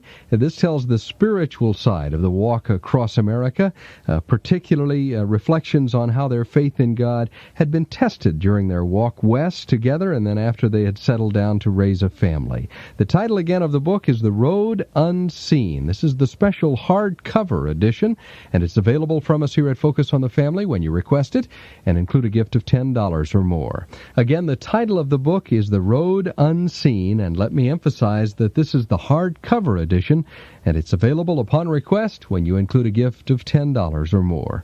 Secondly, we have a 2-cassette package that we've pulled together that features the entire interview with Peter and Barbara Jenkins. It's called A Walk Across America, and it too is available from us here at Focus on the Family when you write to us and request it and include a gift of $10 or more. Again, that's a special 2-cassette package called A Walk Across America, the audio version of the Jenkins journey across this country. It includes all 5 days of our visits that we'll feature here on the broadcast, plus some additional material that time is just not allowing us to share with you. Again, the title is A Walk Across America, a special 2-cassette package available when you write to us and ask for it and include a gift of $10 or more. Lastly, we have a special booklet that I'll be talking to you about throughout the month of July called Advice to Single Parents, a booklet that shares some help in adjusting to life as a single parent, whether it's due to death or divorce or adoption or perhaps even having a child out of wedlock. Again, our free booklet for the month of July is called Advice to Single Parents. Please write to us and ask for a copy. Perhaps you don't need this advice, but you know someone who could benefit from it. We'd love to send you a copy of the booklet and allow you to pass it on to them. Once again, the title is Advice to Single Parents, our free booklet during the entire month of July. Now here's our address. In the U.S., Focus on the Family, Box 500, Arcadia, California, 91006. And in Canada, Box 9800, Vancouver, BC, V6B, 4G3. Again, in Canada, Box 9800, Vancouver, BC, V6B, 4G3, or in the U.S., Box 500, Arcadia, California, 91006. Well, tomorrow we'll continue the saga of Peter and Barbara Jenkins as we join them again on their walk across America. And this has been Focus on the Family with your host, psychologist, and author Dr. James Dobson. And I'm Mike Trout, inviting you to join us each weekday at this same time as we turn our hearts toward home.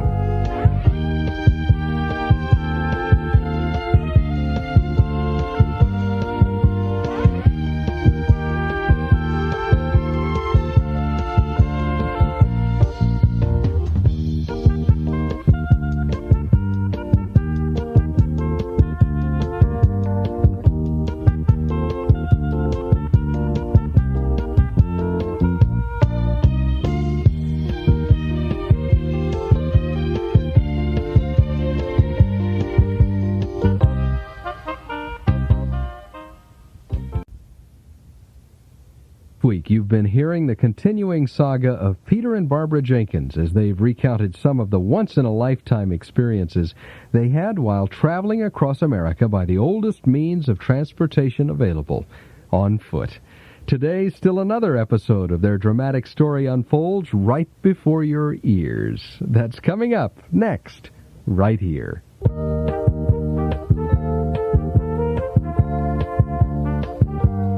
This is Focus on the Family, featuring marriage and family counselor Dr. James Dobson, author of such best-selling books as Hide or Seek, Preparing for Adolescence, What Wives Wish Their Husbands Knew About Women, and Love Must Be Tough.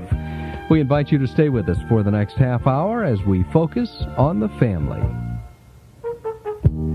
And we welcome you to the Thursday edition of our broadcast. And tomorrow, of course, is the 4th of July, Independence Day here in the U.S., and I hope you and your family are preparing for a very special July 4th weekend. And speaking of the weekend, let me say that we now produce a one-hour program by that name, Weekend, and I hope if this station carries it, that you're already a regular listener. 60 fast-paced minutes of highlights taken from the previous week's Focus on the Family broadcasts and put into a magazine-type format. Do contact this station and find out if they carry the broadcast and then when it's aired, and then plan to join us for the next edition of our hour-long program called Weekend. Well, not too long ago, we decided that the best way to celebrate this July 4th week was to spend the entire 5 days reliving one of the most fascinating series of interviews that we've ever had in the history of Focus on the Family. It took place a number of years ago when Peter and Barbara Jenkins came to our Focus on the Family studios to talk about their walk across America. They literally did just that. Peter walked from the New York area down south to New Orleans, and then together Peter and Barbara journeyed all the way across to the shores of the Pacific in the state of Oregon. And they documented their journey in 3 books, A Walk Across America, The Walk West, and The Road Unseen, the last of which tells more of the spiritual side of their journey together.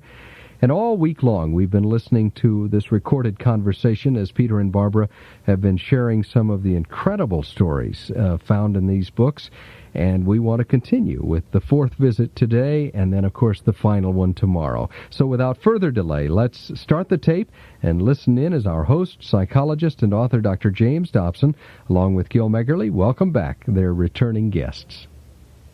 Our guests are Peter and Barbara Jenkins, who I've just fallen in love with, and they've written 2 outstanding books that have been bestsellers on both the Christian and the New York Times bestseller list, which is a rare occasion. I don't know if that's ever happened before. Well, how did you get on this walk across America?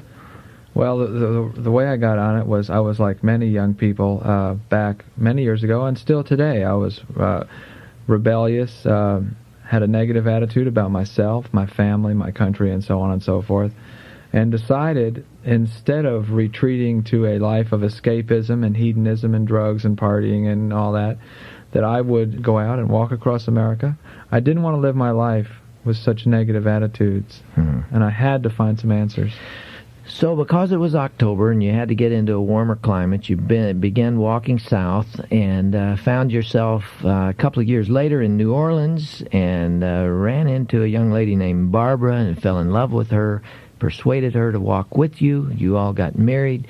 And Barbara, welcome to Focus on the Family. Well, thank you, Jim. It's wonderful to be back here, and Peter and I have enjoyed these few days of sharing our experiences and our soap opera with you.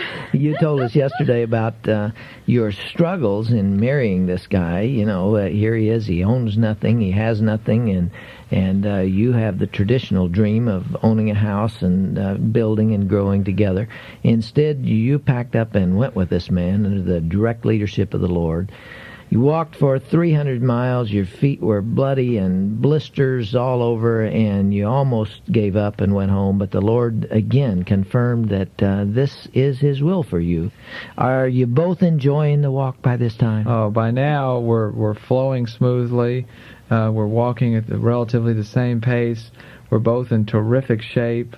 We're seeing, as Barbara said, the pronghorn antelope. That very same day or the next day, we saw the Rockies for the first time, just like the pioneers must have seen them. And crossing the plains for months and years. I hadn't seen a mountain since I left the Appalachians back in northern Georgia. All of a sudden, we crest the top of these plains, and there before us are the Rockies just blasting out of the flatness. The sun was setting behind them. It was enough to just drop us to our knees and just in such a powerful emotion. I mean, so we were really grooving by this time, and the West was just so awe-inspiring to an Easterner like us, and to Barbara, a Midwesterner, just so massive. This country is so exciting.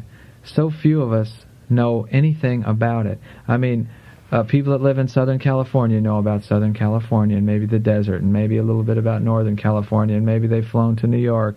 And some people think they've seen Texas because they changed planes in Dallas. I mean, Texans know a little bit about Texas. Oklahomans know about Oklahoma. Illinois people know about Illinois, and they don't. A lot of people don't even know about their own state. The more you start discovering about this country, the more exciting it becomes. And Barbara and I got to the point where we couldn't wait to go around the next corner, the next group of people we might meet, and the next mountain, and the next rancher, and the next group of ideas. I mean, each state has a separate personality. And so a lot of people said, well, now that you've ended the walk, I suppose you're just settling down. No, now we feel like, boy, the whole world is out there, and what is England like, and what is France like, and what's the Holy Land like, and what's Africa like? I mean, Barbara, I got to hear that from your own lips now. This prim, pretty little girl that stayed so clean and that their parents call Miss Priss is now walking across America and loving it. Is that right? Yes, that is right, Jim. That wasn't an overnight change. It was a gradual change. I was becoming more adjusted to carrying the backpack, to sleeping in a tent, to drinking out of windmills, to dodging rattlesnakes, to walking 15 and 20 miles a day. So this was about my second year on the road, and I was really, as Peter says, getting in the groove. And one of the interesting things that you might be interested in hearing, when Peter and I have been on other radio talk shows or other interviews, one of the first questions that interviewers ask us was, how many times did you get attacked, or were you threatened? I mean, they want to know all the bad stuff that happened to us. They don't ask us the questions and yet about... the books are decidedly positive. They're the number one thing they want to know is, how many times did you get robbed or did you get attacked? And we did have one life-threatening experience in southern Colorado. It was right after this experience Peter talked about, the first time we saw the Rockies, and we were coming into southern Colorado. It was the close of the day. We were crossing some flat sagebrush, and we were out there all alone, and this car drives up next to us, and there are 4 men in it. And they're half, I would say, half Indian, half Mexican. They roll down the window and they start yelling obscenities, and they were drunk and drugged, and they start, shouting at me. I was walking ahead of Peter at this point. So they slow down beside me and start yelling, "Hey, baby," and start yelling obscenities and all kinds of things. And then they stop the car and they get out and they try to pick a fight with us. And so Peter took off his backpack, and when they saw how big Peter was, this little guy got back in the car, and so they backed up, and he jammed it in drive and stomped on the gas, and they tried to run us over about 3 or 4 times, and we had to literally jump off the side of the road to keep from being hit. And then there was a truck coming down the road, and when they saw this truck, they all jumped in the car and they started to drive off, and they said, "We're going to come back and get you. Kill you." And kill you. I mean, this was 60 miles from the nearest town of any size. It was out in the desert. Were you terrified? Totally terrified.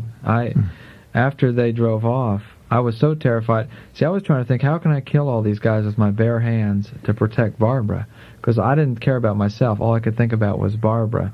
And after they took off, I said to Barbara, I said, "Well, honey, were you scared?" And she said, no, I was going to take on the little one. I don't know. That only left 3 for you. Right, that only left 3 for me. But anyway, Anyway, we headed off the road and found a low place behind some sagebrush. And we became so adept at setting up our tent and camouflaging ourselves that no one could find us. And all night long we heard these guys going up and down the road looking for us. So it wasn't like it was just, and I want to say to parents and grandparents and people that are listening to this, that this wasn't just like a walk through kindergarten or out in the playground. I mean, there were many dangers, and a lot of parents, when I've spoken places, have said, come up to me later and said, I want to kill you because now our kids are going to want to go take off across America. Mm-hmm. Well, it probably would do them some good, but it is dangerous, and we like to point that out. It's not something that you do just on the spur of the moment or anything like that. And that wonderful scripture from the Bible, be shrewd as a serpent and gentle as a dove, but it takes good common sense and shrewdness to be able to be on the road all the years that we were and not have a major problem. Right. Yeah. Peter and I did not walk after dark. When we would come into a town, we didn't hang out at bars. We were very cautious, and I dressed. You would not have known I was a woman. I was totally covered. I had my hair up in a hat, had on big hiking boots. My legs were muscular. What'd that do to your self-concept, Barbara? Well, a woman thinks of herself as a woman. Yeah, that was. To me, my biggest adjustment wasn't the blisters and the pain. It was the psychological pain of going through this identity crisis as a woman.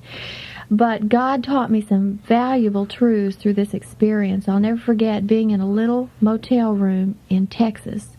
We'd walked 23 tough, hot miles that day, walked into this little dusty town, sagebrush blowing across the road. We make it to this little motel, and I had to have a bath. I dreamed all day of having a bath, and all I'd heard all day were just bawling cattle. And I was so ready for a bed and a bath, and Peter turned on the television, and he went out to try to find us something to eat. I was too tired to move, and I was sitting there hunched over the bed, and I looked up on the television, and there was the Miss World contest, and all these beautiful women with their makeup and all their colored eyeshadow and their rosy cheeks. And then I looked over, and there was a mirror in front of me, and I saw myself.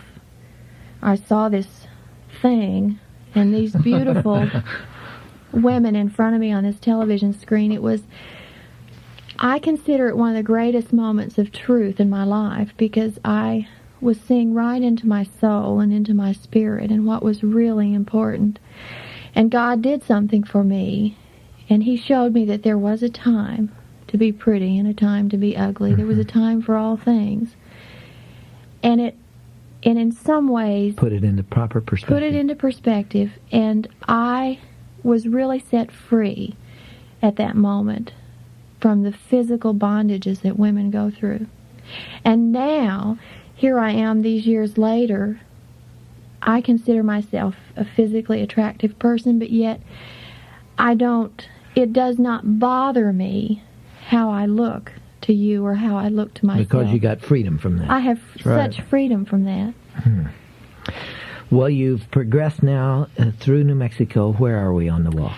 Well, we're into Colorado, and we spend the winter in Colorado in a little log cabin high in the Rocky Mountains. We spend the winter snowed in on the Vickers Ranch. On the Vickers Ranch. We're where it's 27 below at night, and we're sleeping by a coal fireplace at night to keep warm. And Peter's trapping coyotes and bobcats and working on the ranch, and we're saving up money to keep going, and we're beginning to write A Walk Across America, the first book, and we're sort of getting ready to try to take off the next spring and keep going, because we still have hundreds of miles to make it to Oregon, and so we leave the next spring, and we cross one of the highest passes in Colorado at 13,000 feet.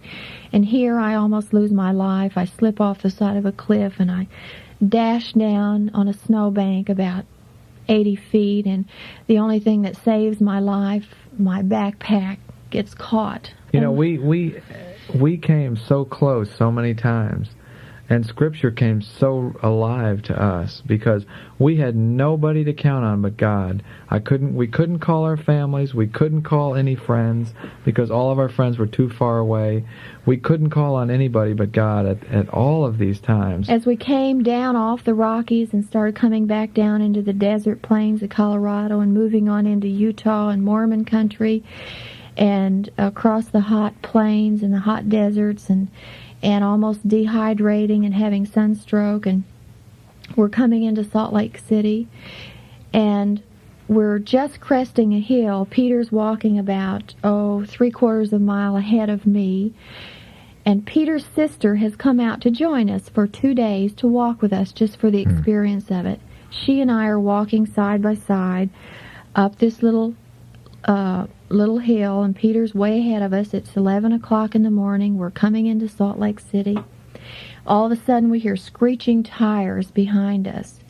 A car veers off the road at 50 miles an hour, turns sideways, and slams into the back of Winky and me, square in the back at 50 miles an hour, and throws... Winky is his sister. Winky is Peter's sister.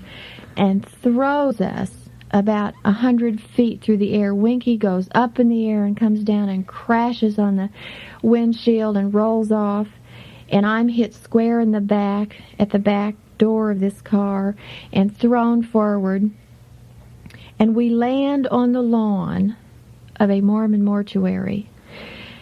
And the little man inside comes running out with silk pillows to put under our head. Oh, my. Like, this is the best business delivery I've ever had. You know? And people start gathering around us, and Peter's ambulances screaming, "Who did this? Who did this?" And all that, it was like it was clicking through Peter's mind in slow motion. Here Peter had lost Cooper. Cooper had been run over. Cooper's your dog. Cooper was Peter's dog that he lost in the first half of the walk. And now the thing that's dearest to him is his wife, and he's losing me. I'm going to be killed by this vehicle. They load us up in the ambulance and take us to the hospital. And we're in there, and of course they're poking and x-raying and doing everything in the emergency room.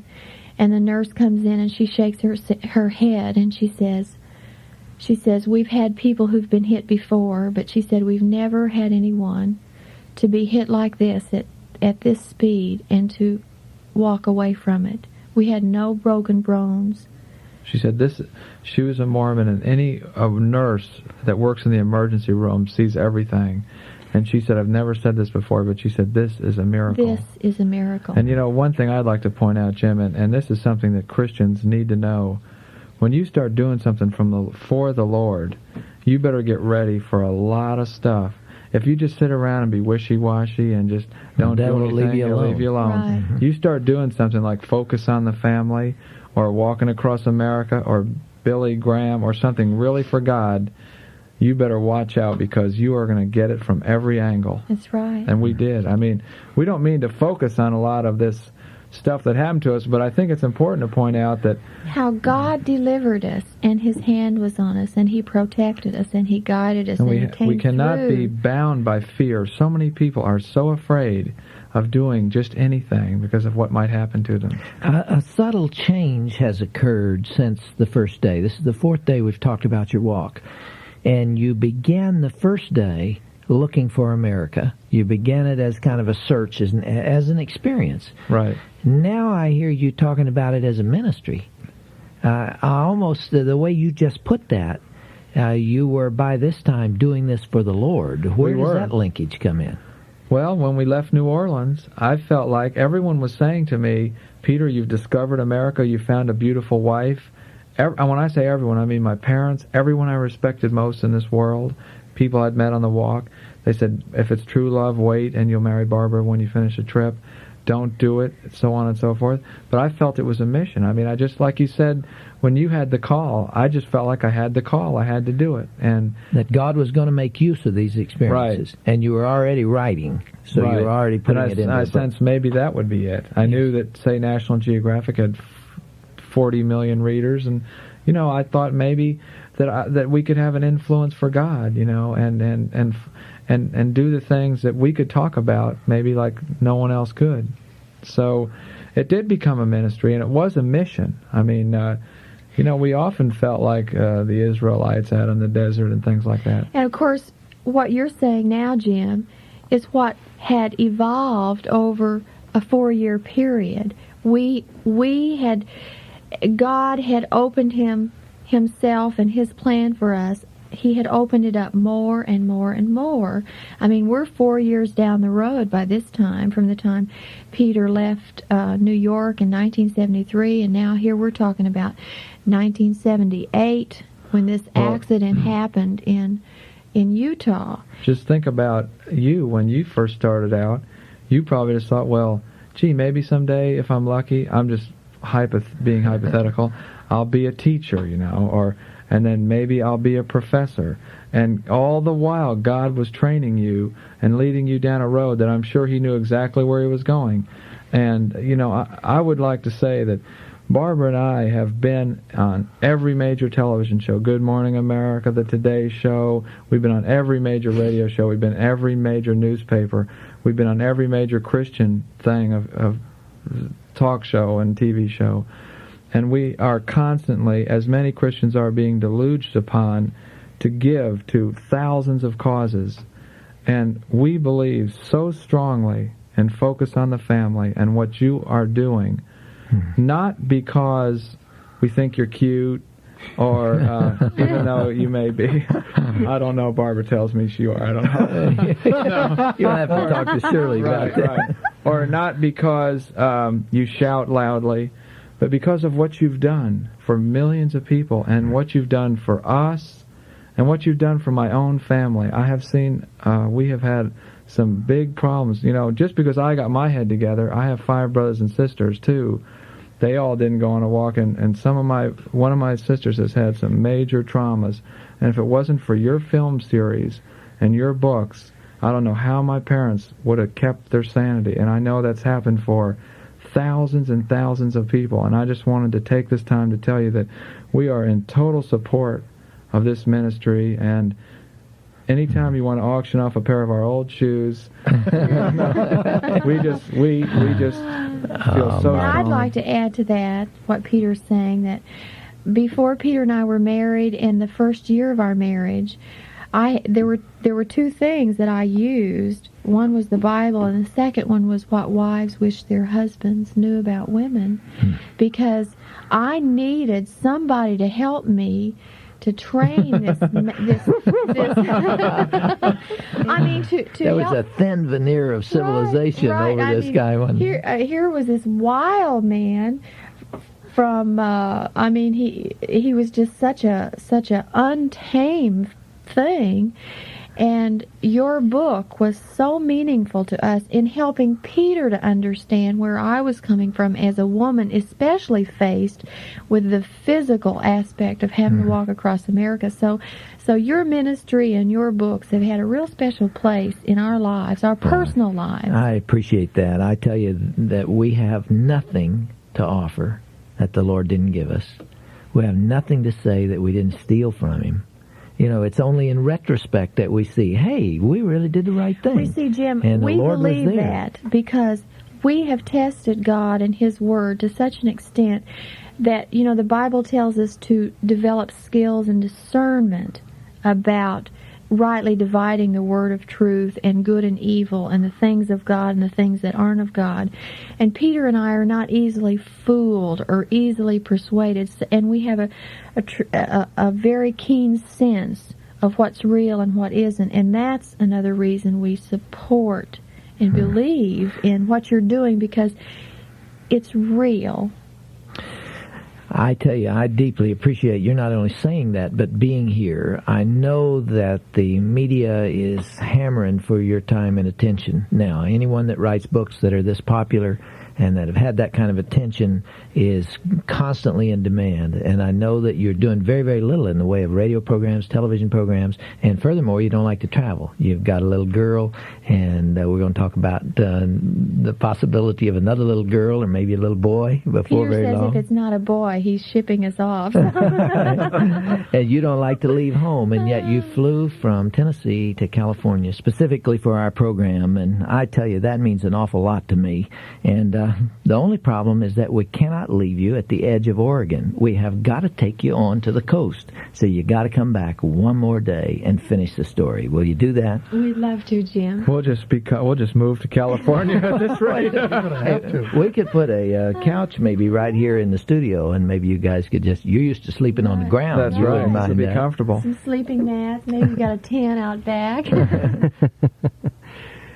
Well, those are the voices of Peter and Barbara Jenkins, along with Gil Megerly and our host, Dr. James Dobson, as they brought to a close the fourth of 5 conversations recorded several years ago here in our Focus on the Family studios concerning the Jenkins walk across America. And by the way, they have a newsletter that they publish a couple of times a year that I'd like to talk to you about. It's called Our America. And if you'd like information on how you can be put on their subscription list, just write to us here at Focus on the Family and ask about Our America, the Jenkins newsletter. The purpose of this newsletter is to keep in touch with those that have written to them and followed their journeys and their lives through their books and their broadcasts. You'll always find in the newsletter an update on someone who appears in their books, including their latest book about their walk across America called The Road Unseen. And we have a copy of that book available for you here at Focus on the Family. As a matter of fact, we have more than one copy, just in case several people write in. This is a special hardcover edition of this book, The Road Unseen, and it's available upon request when you include a gift of $10 or more to this ministry. This tells the invisible spiritual side of their experience on their walk across America and then in the years that followed. Again, the title of the book is The Road Unseen, and it's the special hardcover edition available when you write to us and ask for it and include a gift of $10 or more.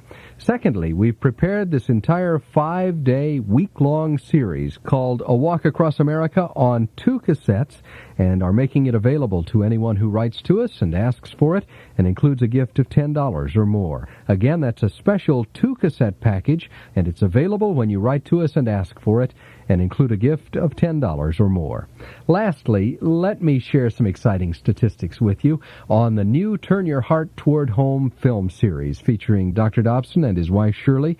This series has only been available for about 6 months, and in that time there have been over 4,000 rentals by church groups and other organizations, which means that there have been nearly 5 million viewers of these 6 films in this series.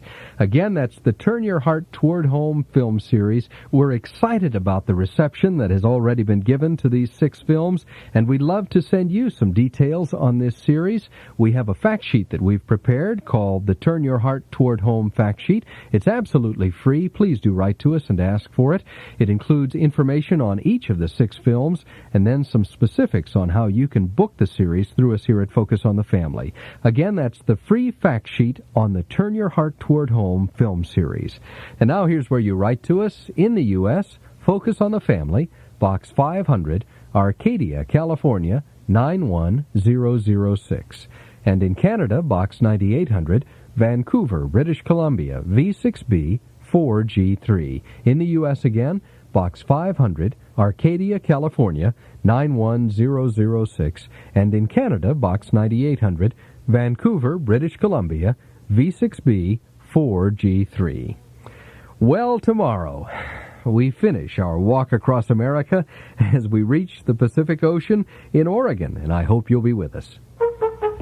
And this has been Focus on the Family with your host, psychologist, and author, Dr. James Dobson. And I'm Mike Trout, inviting you to join us each weekday at this same time as we turn our hearts toward home.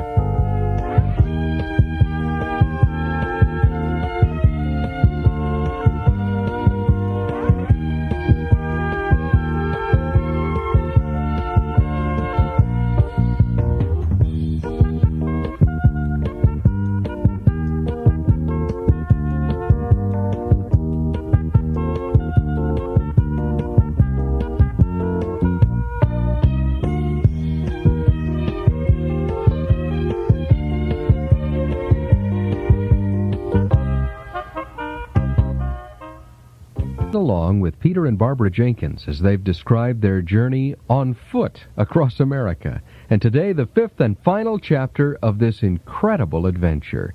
The Pacific Ocean is just a few miles away, and we're walking on to the coastline, so come on along.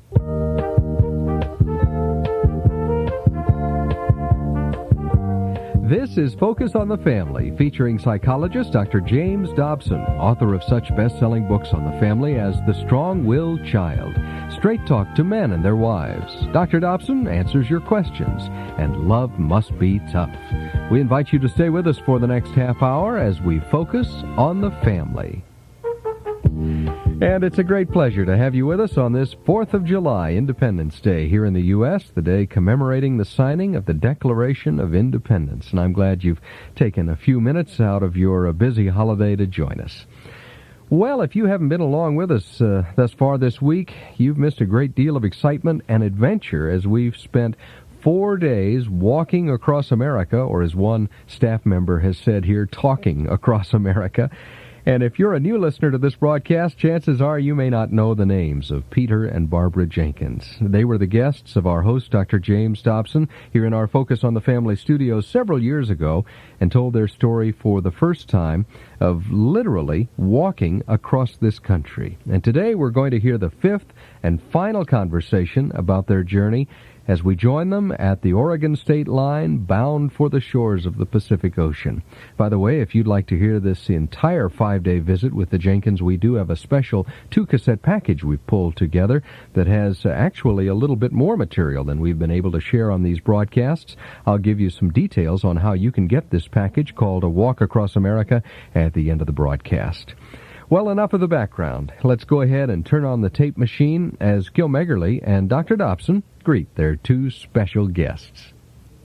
Our guests have been Peter and Barbara Jenkins, who wrote the book A Walk Across America and A Walk West. And I summarized the previous days 3 times. I asked Peter to summarize yesterday. Barbara, you got it today.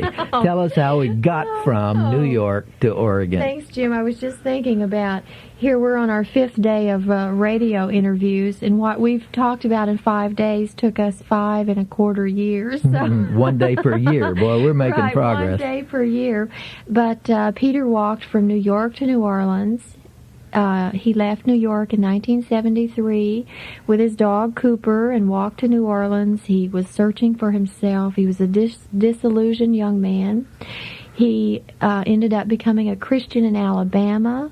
He came to New Orleans, where Peter and I met at a Baptist seminary.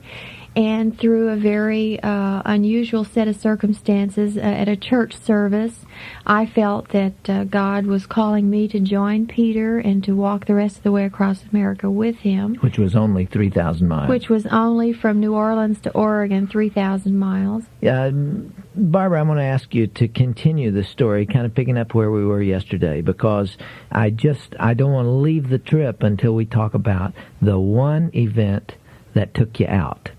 You survived rattlesnakes and blisters and even a car crash that hit you.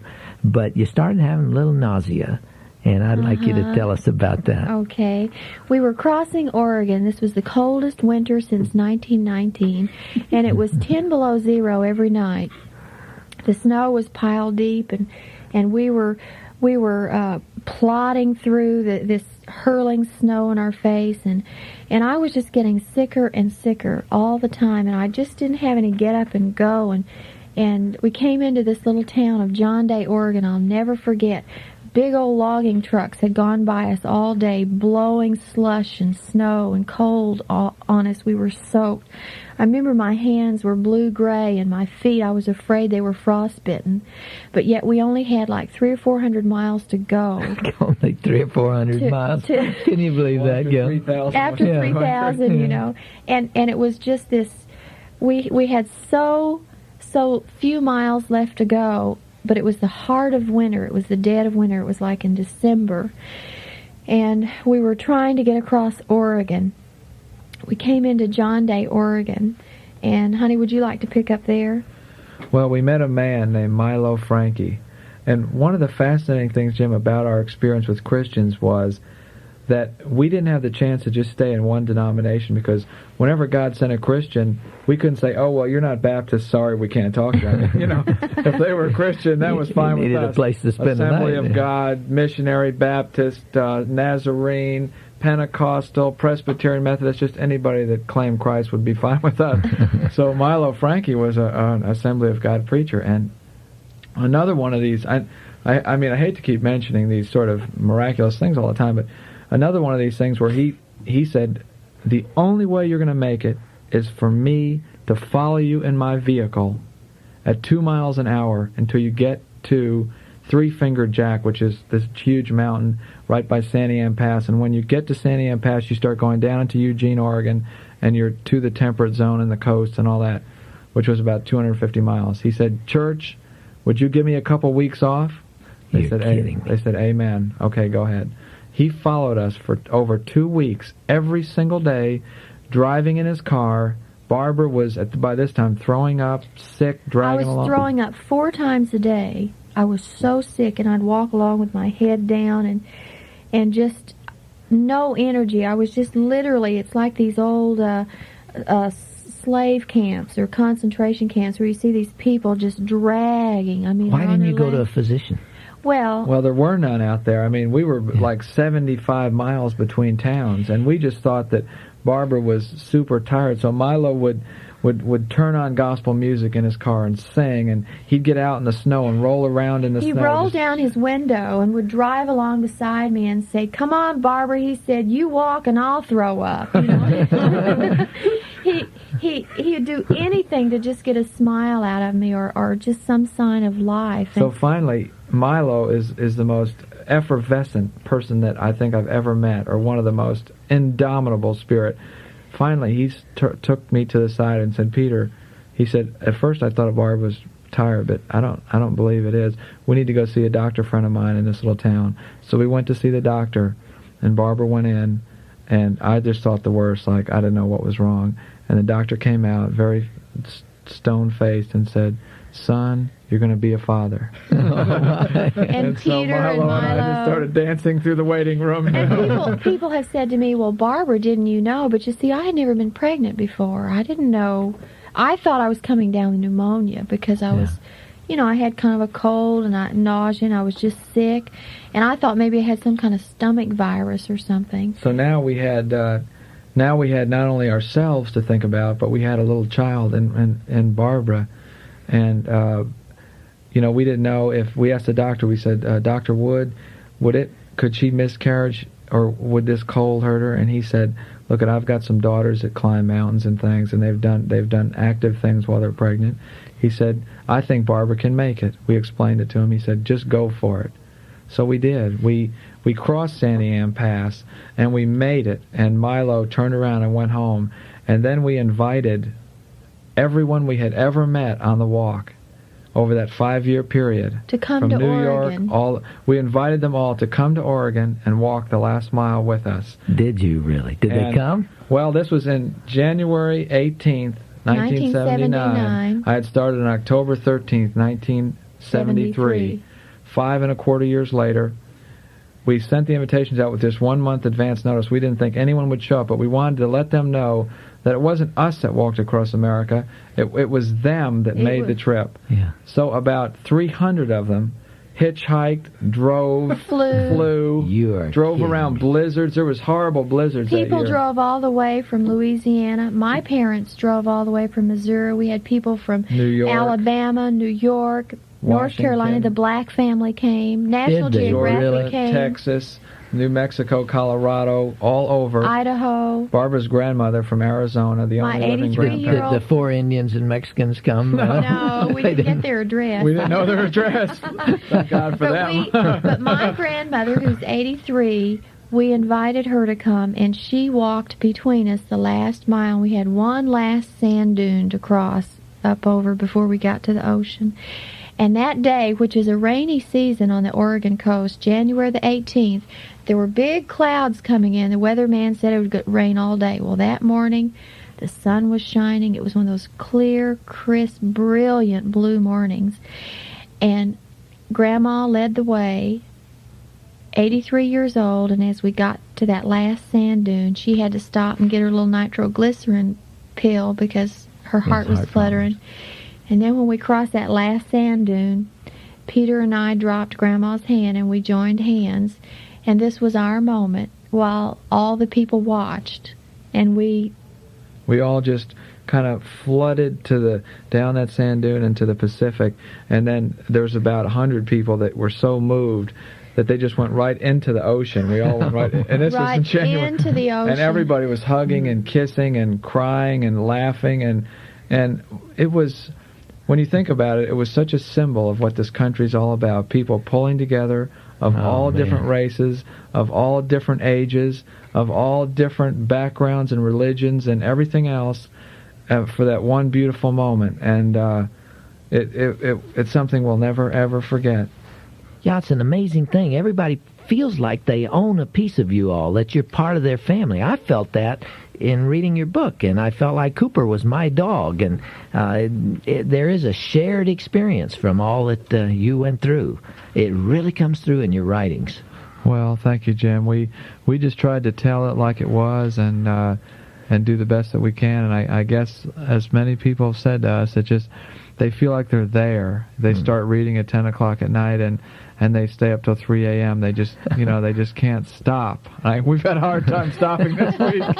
We have the same problem, don't we? Keep on rolling it. In fact, we get letters from people all the time saying, please don't stop walking, please don't stop writing. Now, the press was there, the television cameras, yes, the newspapers, everybody was there. Helicopter, National Geographic. The very next day, Peter, you took off on a tour, a promotional tour of the new book that had just come out. And it's very typical of the media, just to show you what the media is like, and I know you've experienced it many times, and it's why the people that are listening to this, you never believe everything you hear in the media. You know what one of the main headlines was from one of the main papers in Oregon? What's that? They called it a media beach party. They thought the whole thing was staged and phony, like a political rally. You're kidding. And it was so obvious that it wasn't to anyone but the most cynical, hard-hearted person of all. And the next 2 days after we ended this walk, crying in the ocean, after being on the road and never leaving for 5 years, living in a tent, and like we just described, I went on what's called a promo tour around 25 cities of America via jet. To talk one about day, one city, America. right, to talk about my book, A Walk Across America. The first day was Los Angeles, Beverly Hills, California, the Beverly Hills Hotel, Pink Hotel. Limousines, movie stars walking through the lobby, fountains. 2 days before, you'd slept on the ground, and here you were in the Beverly Hills Hotel. I know, what a switch. And it put everything into perspective. I realized that big deal if a room costs $100. A lot of people just wish, I wish I could have all this luxury, and I wish I could live with all these diamonds and ritzy hotels and limos, and big deal. What really matters, as you have so aptly pointed out, is the health of your own family and your own relationship with God. And I was so hungry that night that I got in there, and I looked in the menu for something to eat. There was no prices. So I thought, shoot, I'll just order whatever I want. So I started out with a chicken salad sandwich. I could consume some food. And so I ordered a chicken salad sandwich just like as an appetizer. Came up $8 for a sandwich. That's more than it had taken 3 days. For $8. So what a switch. And at that time, Barbara, you were how many months pregnant? I ended the walk about a month and a half pregnant. And so when Peter left the coast of Oregon to make this book promotional tour, I went back to Twin Falls, Idaho with some people that we had lived with and stayed with them 3 to 4 weeks while Peter was on this tour. And your baby was born toward the end of that year, 1979. Yes, Rebecca was born August 18th, 1979. We named her Rebecca after the sermon, Will You Go With This Man?, the story of Isaac and Rebecca in the Bible. And what a contrast. The month that Rebecca was born was the very same month that Peter and I were on the cover of National Geographic magazine. And we were so involved with this new baby that we could care less about all of this, our exposure. This hoopla. Yes, this hoopla. You know what was scary, Jim, to me and to Barbara was we were afraid, honestly, that maybe this would all end. Maybe now that we were finished with our walk and our wonderful adventure, and we were going to settle down and have a family, that our adventuresome life would end, and our adventure with God would end. And that, but God would stop coming through for us. Just because we might travel in a jet or a car or a pickup truck, and and travel around and settle down with a family, maybe that all of it would end. But it hasn't. It's as much of an adventure as it ever was. Our lives have been just as exciting since we ended the walk in Oregon, January 1979. Our lives, it's been one continuous adventure after another since that time. And you all live on a farm in Tennessee? Yes, we live on a wonderful 135-acre farm in Tennessee, and I have fresh, clear spring water right to my kitchen sink. I've got 35 acres of woods to walk through, and don't you feel just a little guilty having all that clean air down there, and we're breathing not smog a bit. out here? Sorry, not a bit. And we are hoping to get you there, and we're excited we'll for you bottle to a come. air and send it to you from Tennessee. I tell you what, we'll take it, and I'd love to come down there. Now, sure. You guys going to tackle Europe or Asia, or what's next on the agenda? Are you going to retire and never be heard from again? No, as we were talking earlier, there is no way. The more you learn, the more you want to know. And the more adventures you have in life with the Lord and in living, the more adventures you want to continue to have. And a lot of people thought, well, once you've seen America, it's just like they said in New Orleans, well, now that you've discovered America and God and yourself and your beautiful wife, just call it a day and settle down and be a normal person. Well, what is normal? I just want to do what God wants me to do. And people say to us, well, what are you going to do for an encore? And that's not, that attitude does not cross. This is not a performance. No, it's not a performance. Act. All that we've done in our books or what we're doing today or what we've done all week is to share our experiences, what's happened to us. That's all we're doing. Barbara, you were raised in a Christian home, and the Lord has been everything to you. Do you still love Him? Yes, I think my relationship with the Lord is much more real. It's much deeper. I love Him more, and hopefully, it's the same way in marriage. You fall in love, but hopefully it grows, and it's deeper, and it's sweeter, and that's how it is with my relationship with my God. Peter, is he very much a part of your family today? I'd say he's the center of our family. I know that regardless of whatever's happened to us, it can be all taken away tomorrow, but the thing that can't be taken away is our faith in Christ, and we have the ultimate security in that. Thank you all for coming all the way from Tennessee to California to share your love and your message with our people. And when you get that new book written, will you come back maybe and let's do 5 more days together? We'd love to. We'd love to, Jim. Bless you all. God bless you. God bless you. Well, with that exchange of farewell comments, we're back here in our Focus on the Family studios for this 4th of July holiday program. Wrapping up a week of conversation with Dr. James Dobson and Peter and Barbara Jenkins about their walk across America. Now, since this interview took place, the Jenkins have completed another book about the spiritual aspect of their walk across America and the years that have followed on their farm in Tennessee. That book is called The Road Unseen, and I want to give you some details on how you can get a copy of that from us in just a moment. But before we go any further, I want to make sure you understand that we're not done for today. Dr. Dobson has some closing comments and a little something extra special in mind to close out this week of broadcasts as we've walked across America with the Jenkins, so try and stay with us all the way to the end of today's program. Now that book, The Road Unseen, is available from us here at Focus on the Family in the hardcover edition. This is a beautiful copy of this book by Peter and Barbara Jenkins, and if you'll write to us and ask for a copy and include a gift of $10 or more, we'll be more than happy to send it back to you. The Jenkins reveal in this book just how God has led and protected and brought joy to them in the extraordinary and everyday experiences of their lives. I know you'll enjoy The Road Unseen by Peter and Barbara Jenkins. And keep in mind, this is the hardcover edition of this book, so please do write to us and ask for it, and if possible, include a gift of $10 or more. Secondly, we have a special cassette package we've pulled together, a 2-cassette package called A Walk Across America that includes all 5 days of these visits with the Jenkins about their walk across America, plus a little extra material that we weren't able to include in these broadcasts because of the time constraints that we experience on these stations. If you'll write to us and ask for this 2-cassette package, A Walk Across America, and include a gift of $10 or more, we'll send it right back to you. In case you weren't able to hear all 5 broadcasts this week, or if you want to hear these visits again and again, you'll want to add this special audio version of the Jenkins Walk Across America to your library. If you'll write to us and ask for the 2-cassette package called A Walk Across America and include a gift of $10 or more, we'll get it in the mail right to you. Lastly, we have a July booklet that we've been talking about for the first few days here in this month. It's called Advice to Single Parents, and we'd love to send a copy to you absolutely free.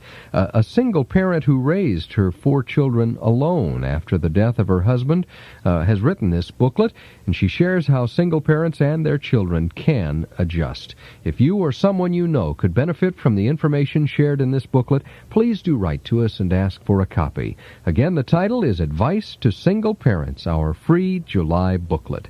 Now here's where you can write to us. In the U.S., Focus on the Family, Box 500, Arcadia, California, 91006. And in Canada, Box 9800, Vancouver, BC, V6B, 4G3. Again in the U.S., Box 500, Arcadia, California, 91006. And for those listening in Canada, Box 9800, Vancouver, BC, V6B, 4G3. Well, on Monday, we come back to one of the major threats to the survival of the family, pornography, and I do hope you'll join us. But we're not quite done for today. When we closed out this series, the first time we aired it, Dr. Dobson had a very special way of saying goodbye to the Jenkins, and I'd like to share that with you as we wrap up our program for 4th of July, 1986. Here it is. Peter and Barbara, it's just been great having you here these last 5 days, and you know, I've been trying to get a handle while you've been talking on just why your story is so captivating, not only to me, but to all the people who've read your book and enjoyed it so much, A Walk Across America. And it's kind of hard to figure, because the story is just not that exciting. You know, it's a story about a college student who was disillusioned with his country, and he decided to walk south and see what he could find. He met this beautiful girl, and they got married, and they walked on together. Now, if you're looking for a script for a movie or for a television program, that just doesn't seem to have an awful lot of zing to it. And yet, I was captivated by your book, and others must agree, because it sold hundreds of thousands of copies. And I think I now understand a little better the source of the electricity and the excitement that comes out of your story. I think the two of you have touched on the very essence of what America stands for, the true source of our greatness as a country. Let's go back to that period in the late 60s when there was so much conflict in the youth culture that was going on, and so many lies were being preached, or what I would consider to be lies, to the young people of that day, telling them that their country was polluted from coast to coast and populated by bigots and by capitalists who would sell their soul for a buck. It was a time when America kind of lost faith in itself, and especially young people believed that we were an evil nation populated by people who did not care about one another. You, Peter, were inclined to agree with those messages that were being given to you at that time, but you decided to strike off across America in 1973 to test those accusations for yourself. And that's what thrills me. What did you find?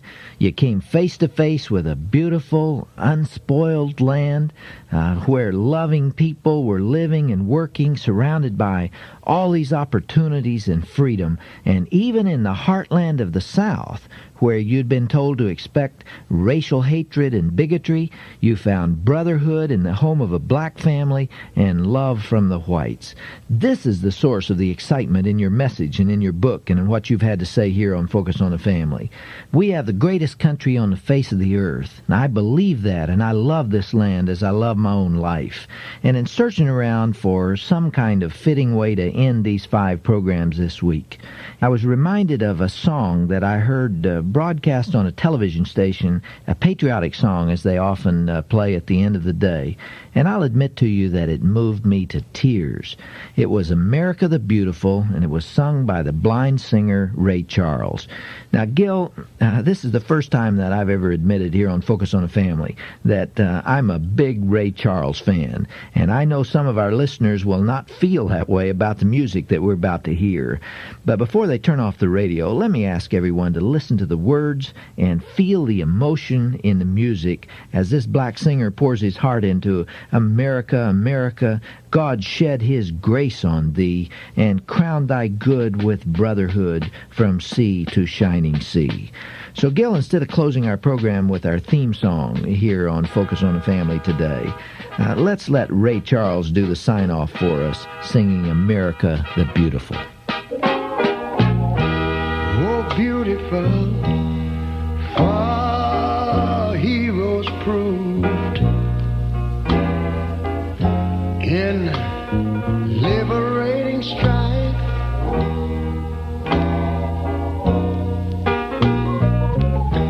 Who more than self their country loved, and mercy more than life.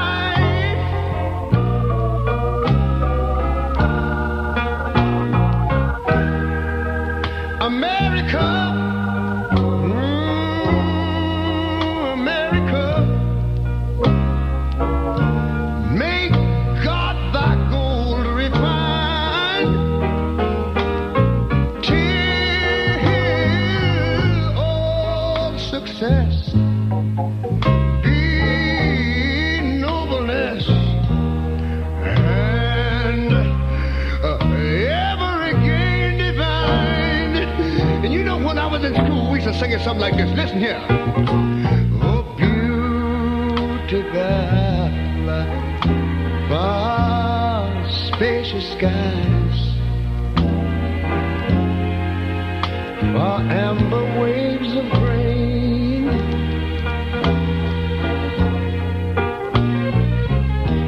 for purple mountain majesties, over the fruited plain. But now wait a minute, I'm talking about America, sweet America. You know, God done shed his grace on thee. He crowned our good. Yes, he did. Heavy brotherhood from sea to shining sea. You know, I wish I had somebody to help me sing this.